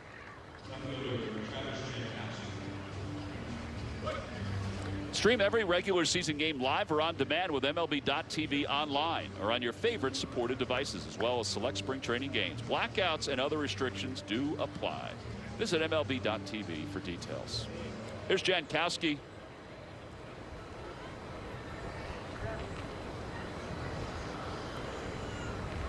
Made it to the big leagues with the San Diego Padres back in 2015 at 24 years old. Last year played for Cincinnati. Only had 15 at bats. He was 1 for 15. Lancaster product. Picked in the first round out of Stony Brook.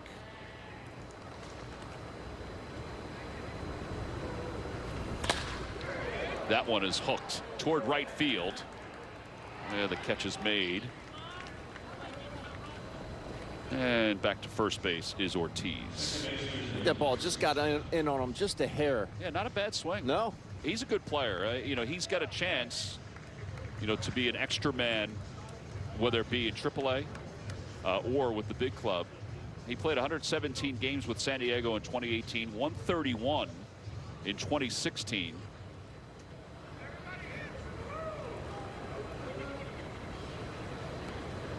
And here's Bryson Stott. Bryson, the former first-round pick by the Phillies, playing second base today. He's a shortstop by trade, but I don't think he cares where he is as far as where he'll play. He's currently rooming with Bryce Harper. Bryce told us that the other day. Bryce, his scouting report was really cool to listen to him talk about Stott, and I'll tell you why in a second. Fouls it away, 1-1, because of the names that he equated him to swing-wise, because he's got good power the opposite way. So he said he's a very good mix of, at shortstop, of J.J. Hardy and Brandon Crawford defensively. Okay. He said he makes every play, not super flashy, but he has arm like Crawford, and he's solid up the middle. Offensively, he said he has a very similar swing to Garrett Anderson. Really? Yeah. Doubles to left, homers to right. He's down in the count, 1-2. Garrett Anderson, that's... Yeah, that's pretty interesting, isn't it? Sure is. Bryson said that playing last year at the alternate site was a huge growth experience for him offensively and defensively. He said he learned a few things. He said the biggest thing, and I think this is huge, is that he learned that he doesn't have to rely on right field to get extra base hits, that the gap in left center field or left field as a whole is there for him because he's got himself muscled, is strong enough to be able to get that way. Now they're playing him to go the other way. They understand that. The sooner you can realize that as a hitter, the earlier in your career, the better off you're going to be. I know I learned it way too late. To the point where, and this is going to sound crazy, and I was telling this to somebody the other day. I hit an opposite field home run in San Diego against John Smoltz one night, right? So I'm hitting left-handed. I hit one out, and it was pretty deep to left center. And I got back to the bench. I'm like, how did I do that? What was wrong? I actually thought that to myself, like, wait, that's not supposed to happen. I can only go deep to right field when I'm batting left-handed. Doesn't that sound crazy? Because I didn't realize that was in me until it was late. That ball rolls away from the second baseman Jones, so Stott is aboard. Good AB. But it was almost like I thought of it as a mistake that happened, which is ridiculous. That's why I say the sooner you can come to that realization as a young hitter, the better off you're going to be. The more success, way more success you're going to have. Well, I mean, if anybody's followed, I mean, I know Garrett Anderson hasn't played in the big leagues. I had nightmares about Garrett Anderson. Oh, did you really? Oh, my gosh. They were in our division in Seattle. I mean, we had to play those guys all the time. All right, so this is where I feel like Bryce is a true student of the game. Garrett Anderson hasn't played since 2010. Right.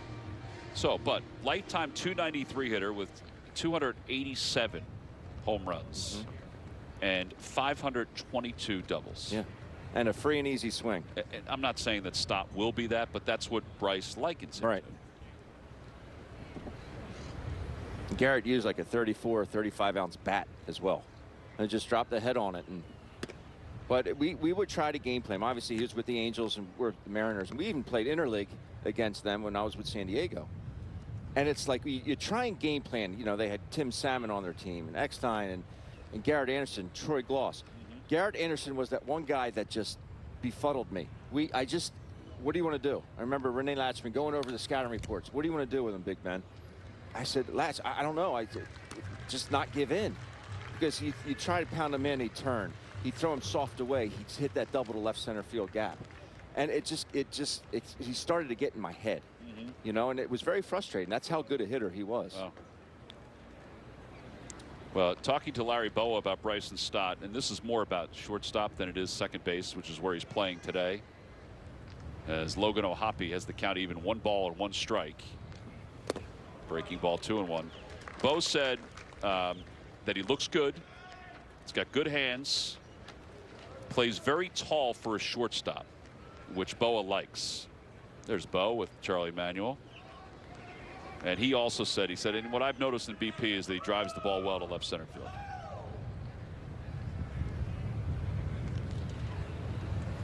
Two balls and 1 strike to O'Hoppe. 2-2.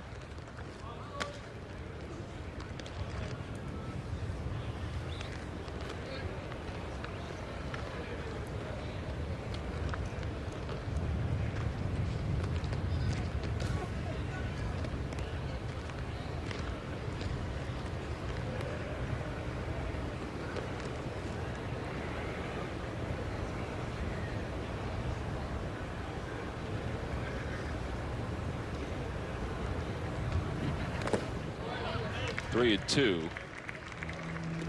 The runners will be off here. Just remember, what I don't miss about being down there in spring training? There's the foul balls that come over the net. And I flinch every time, and then you laugh at me. I don't miss that.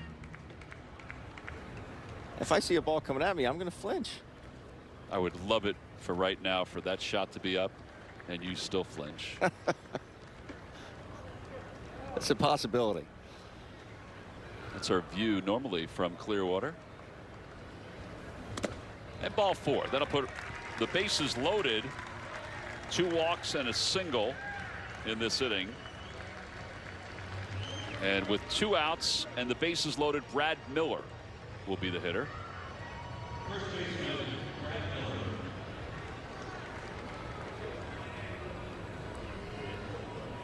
I think Joe Girardi's played everybody that he said he would play today. They have a couple extra players that they have just in case. But as Joe mentioned before, with Reese on the shelf, there's no backup first baseman for today.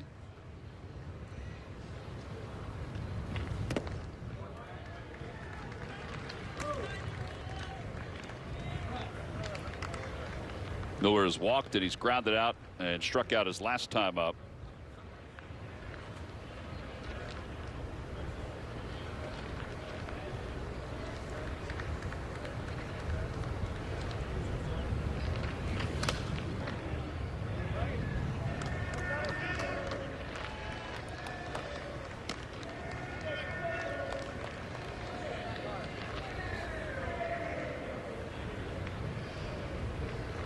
Sorolla is one of 2 Rule 5 selections that the Orioles have in camp.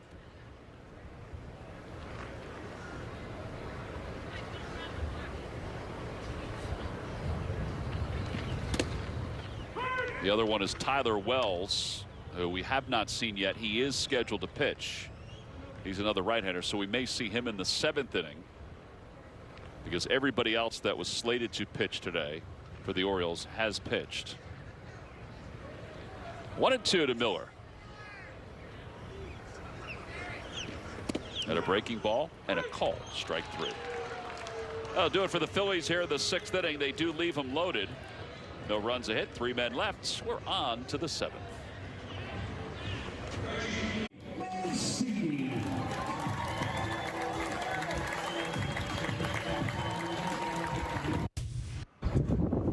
This is Trey Mancini yesterday after getting a standing ovation. Got a base hit in his first game back. He missed all of last year because he was battling colon cancer. It was an awesome sight to see in Sarasota. The fans giving him a standing ovation, and the Orioles hope that he will be back healthy and will be part of their everyday roster. Tremendous story. And I thought what really stood out, Ben, was not only the reaction from his teammates, but also the team, the guys on the other team, but at social media throughout the day, there were different messages sent from different athletes who understood what he had gone through. I don't know. I thought it was one of the great things to see yesterday on opening day of spring training. Yeah, it's so far above the game. You know, being able to come back like he has. Just wish him all the best. David Paulino is the new pitcher for the Phillies. Folks enjoying the sunshine down in Clearwater and a cold beverage.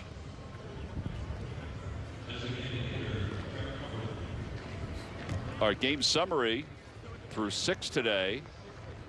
We're tied up at 4. Orioles took a 2-0 lead in the top of the first. Then the Phillies responded with 2 in the bottom half. Phillies took the lead with the 2-run home run by Matt Joyce. He smoked it out to right field. And then the Orioles tied it up with 2 unearned runs against Ramon Rosso in the 5th inning. So here we are, top of the 7th inning. Maybe our last frame. And Paulino deals to Brett Cumberland and deals a strike. It's 0-1. Last pitch to the big leagues back in 2018. He had a 1.35 ERA.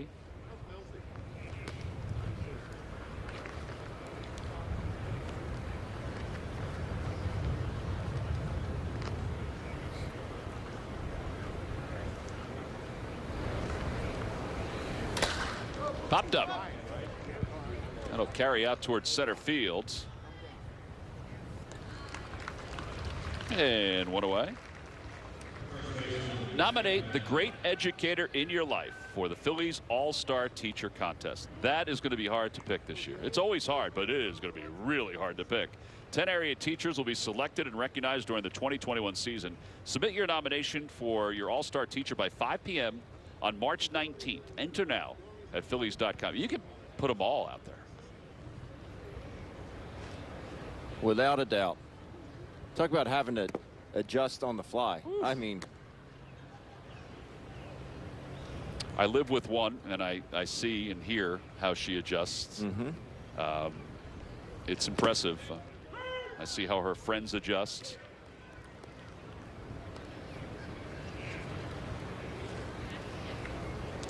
So many parents get involved as well, including Dr. Ben Davis. 1 and 2. I lost the math part in around 2nd, 3rd grade. You helped with the Spanish part, though. I can help with the Spanish part. Yeah.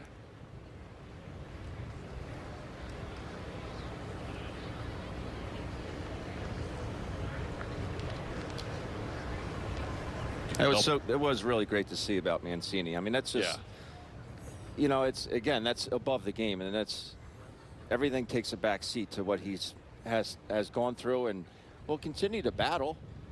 But it's nice to see him back, and you think about what he's going to add to their team, you know, from a physical aspect. I mean, a couple years ago, he hit 291 with 35 home runs. I mean, that's going to help them out tremendously. Well, clubhouse, too. Yeah. Nevins retired on the fly ball to left. And Steve Wilkerson came in the game a couple innings ago. Will face David Paulino.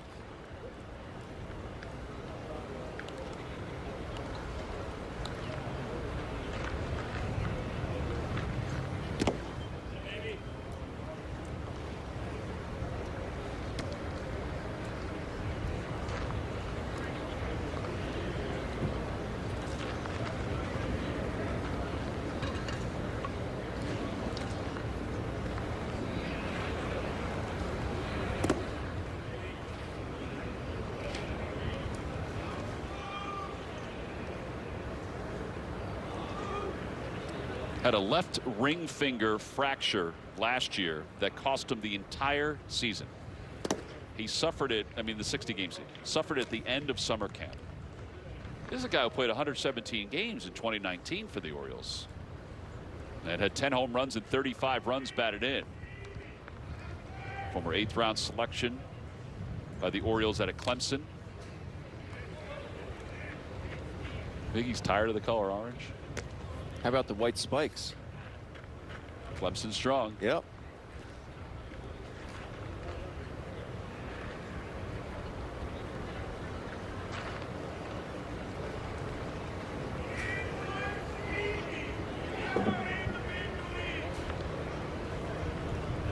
Two and two.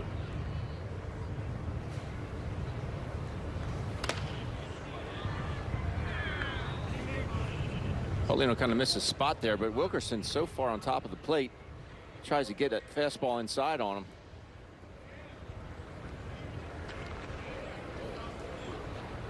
He'll come back with that good changeup.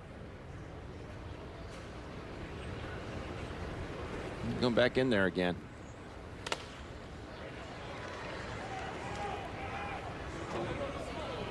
That one's out of play.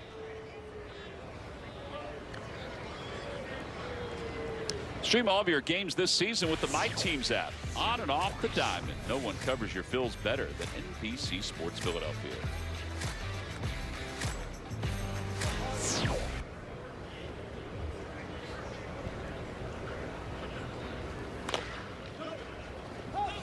Another one hit foul.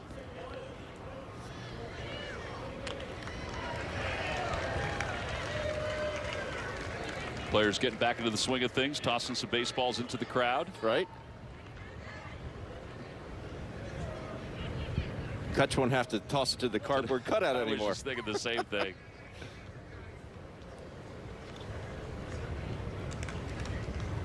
And the 2-2 pitch.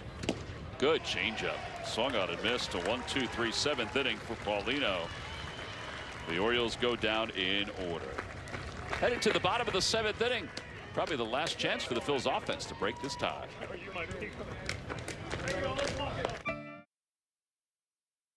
Player of the game. I know the game's not over yet, but how about the game Matt Joyce has had? A tremendous catch here in right field. Ended up getting double play, and then this 1-0 pitch just doesn't land. I think that ended up on 19. Interstate 19 there. It's a heck of a day by the Phillies right fielder. He is your Chevrolet player of the game. Well, let's hope he has a cohort as we go to the bottom of the 7th inning. Tyler Wells is the new pitcher for the Orioles. Wells, another Rule 5 selection out of the Minnesota Twins organization.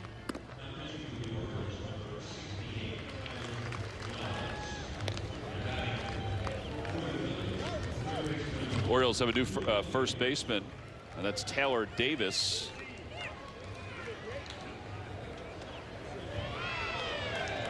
And Luke Williams will lead things off for the Phillies.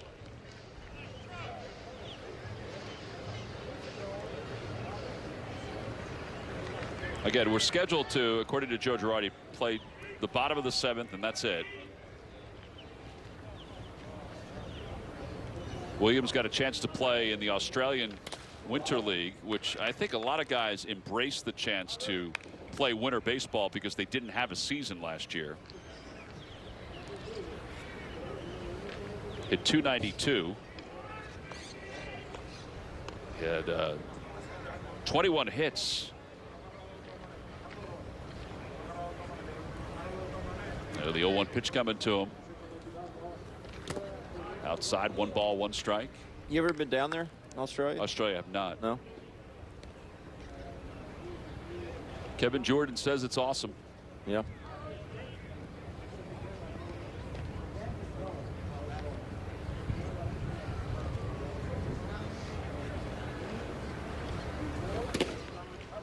Two balls, 1 strike.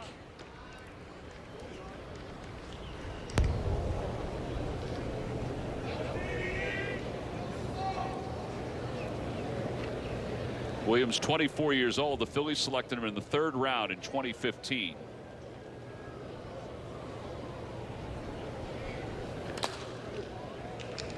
A very simple approach up there, doesn't he? Yeah, not a lot of movement whatsoever. Which I'm a huge fan of. Some guys have the ability to do it, have a ton of movement, but they're somehow, some way able to get barrel to ball. It's like guys with really funky deliveries. It's harder to repeat your mechanics and that release point.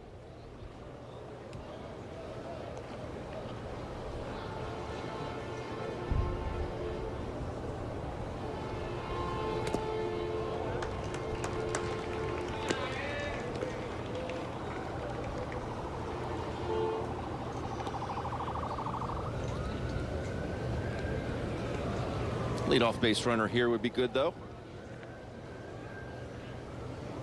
We don't want to tie on our first broadcast, do we? No way. There's a start. So Williams draws a walk.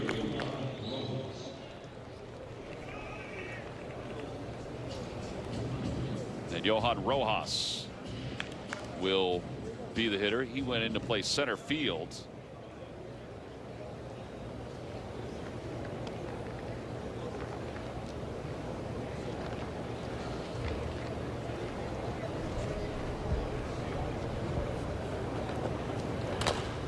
That one's over to 3rd. Could be 2. Rojas does run well, and he's already passed the bag. 5-4 on the force out at second base, so a fielder's choice. That was a lot closer than I thought it was going to be. That was a heck of a turn by Jones at second base. Heck of a turn.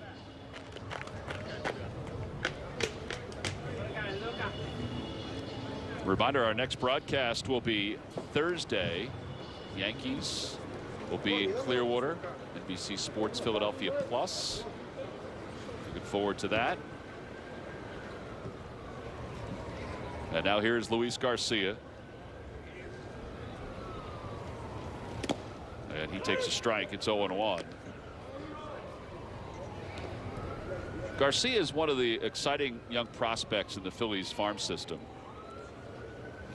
I think he looks totally different body-wise than he did last year. Because we saw him last year. He has put on muscle. He has been able to increase the exit velocity off the bat. It hasn't slowed him down defensively. I think that's always a concern, is if you thicken up a little bit, how is that going to change you as a shortstop? Because he's got the chance to be a dominant fielder. You just don't want to lose that mobility, and obviously it's so pivotal, especially up the middle.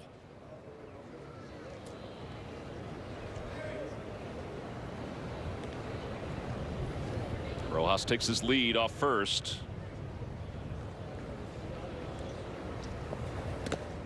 And a pitch high, and it's 2 balls and 1 strike. Rojas, according to Fangraphs, who lists the top 41 prospects for the Phillies, Rojas, who's over at first base, is listed at number 4. Spencer Howard is number 1. McAble is number 2. 2-2. Garcia is number 9. Again, that's according to Fangraphs.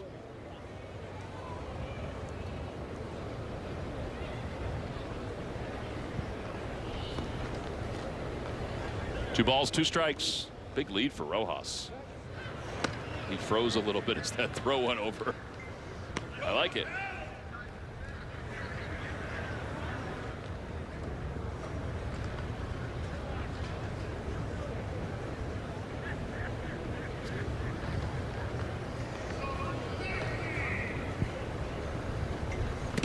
And a breaking ball and a called strike 3. Well, that one was up a little bit in the zone, but I think it surprised Garcia. And there are 2 outs.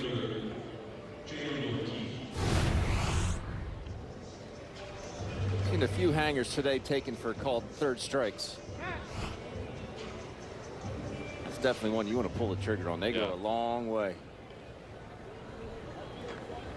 All right, so Jalen Ortiz, 19 home runs in Clearwater in 2019. He had 13 the previous year in Lakewood. Ball's popped up outside of first. And Davis is able to make the catch. All right, so let's see. Is there a signal from Joe Girardi? Oh, there it is. Little wave goodbye to Brandon Hyde. And that will do it for spring training game number 2. We end in a 4-4 tie. A lot of positives today's game, including Matt Joyce's 2-run home run. Aaron Nola got through 2. 4-4, the final score, a tie. We'll be back to wrap it up. Why do more drivers turn?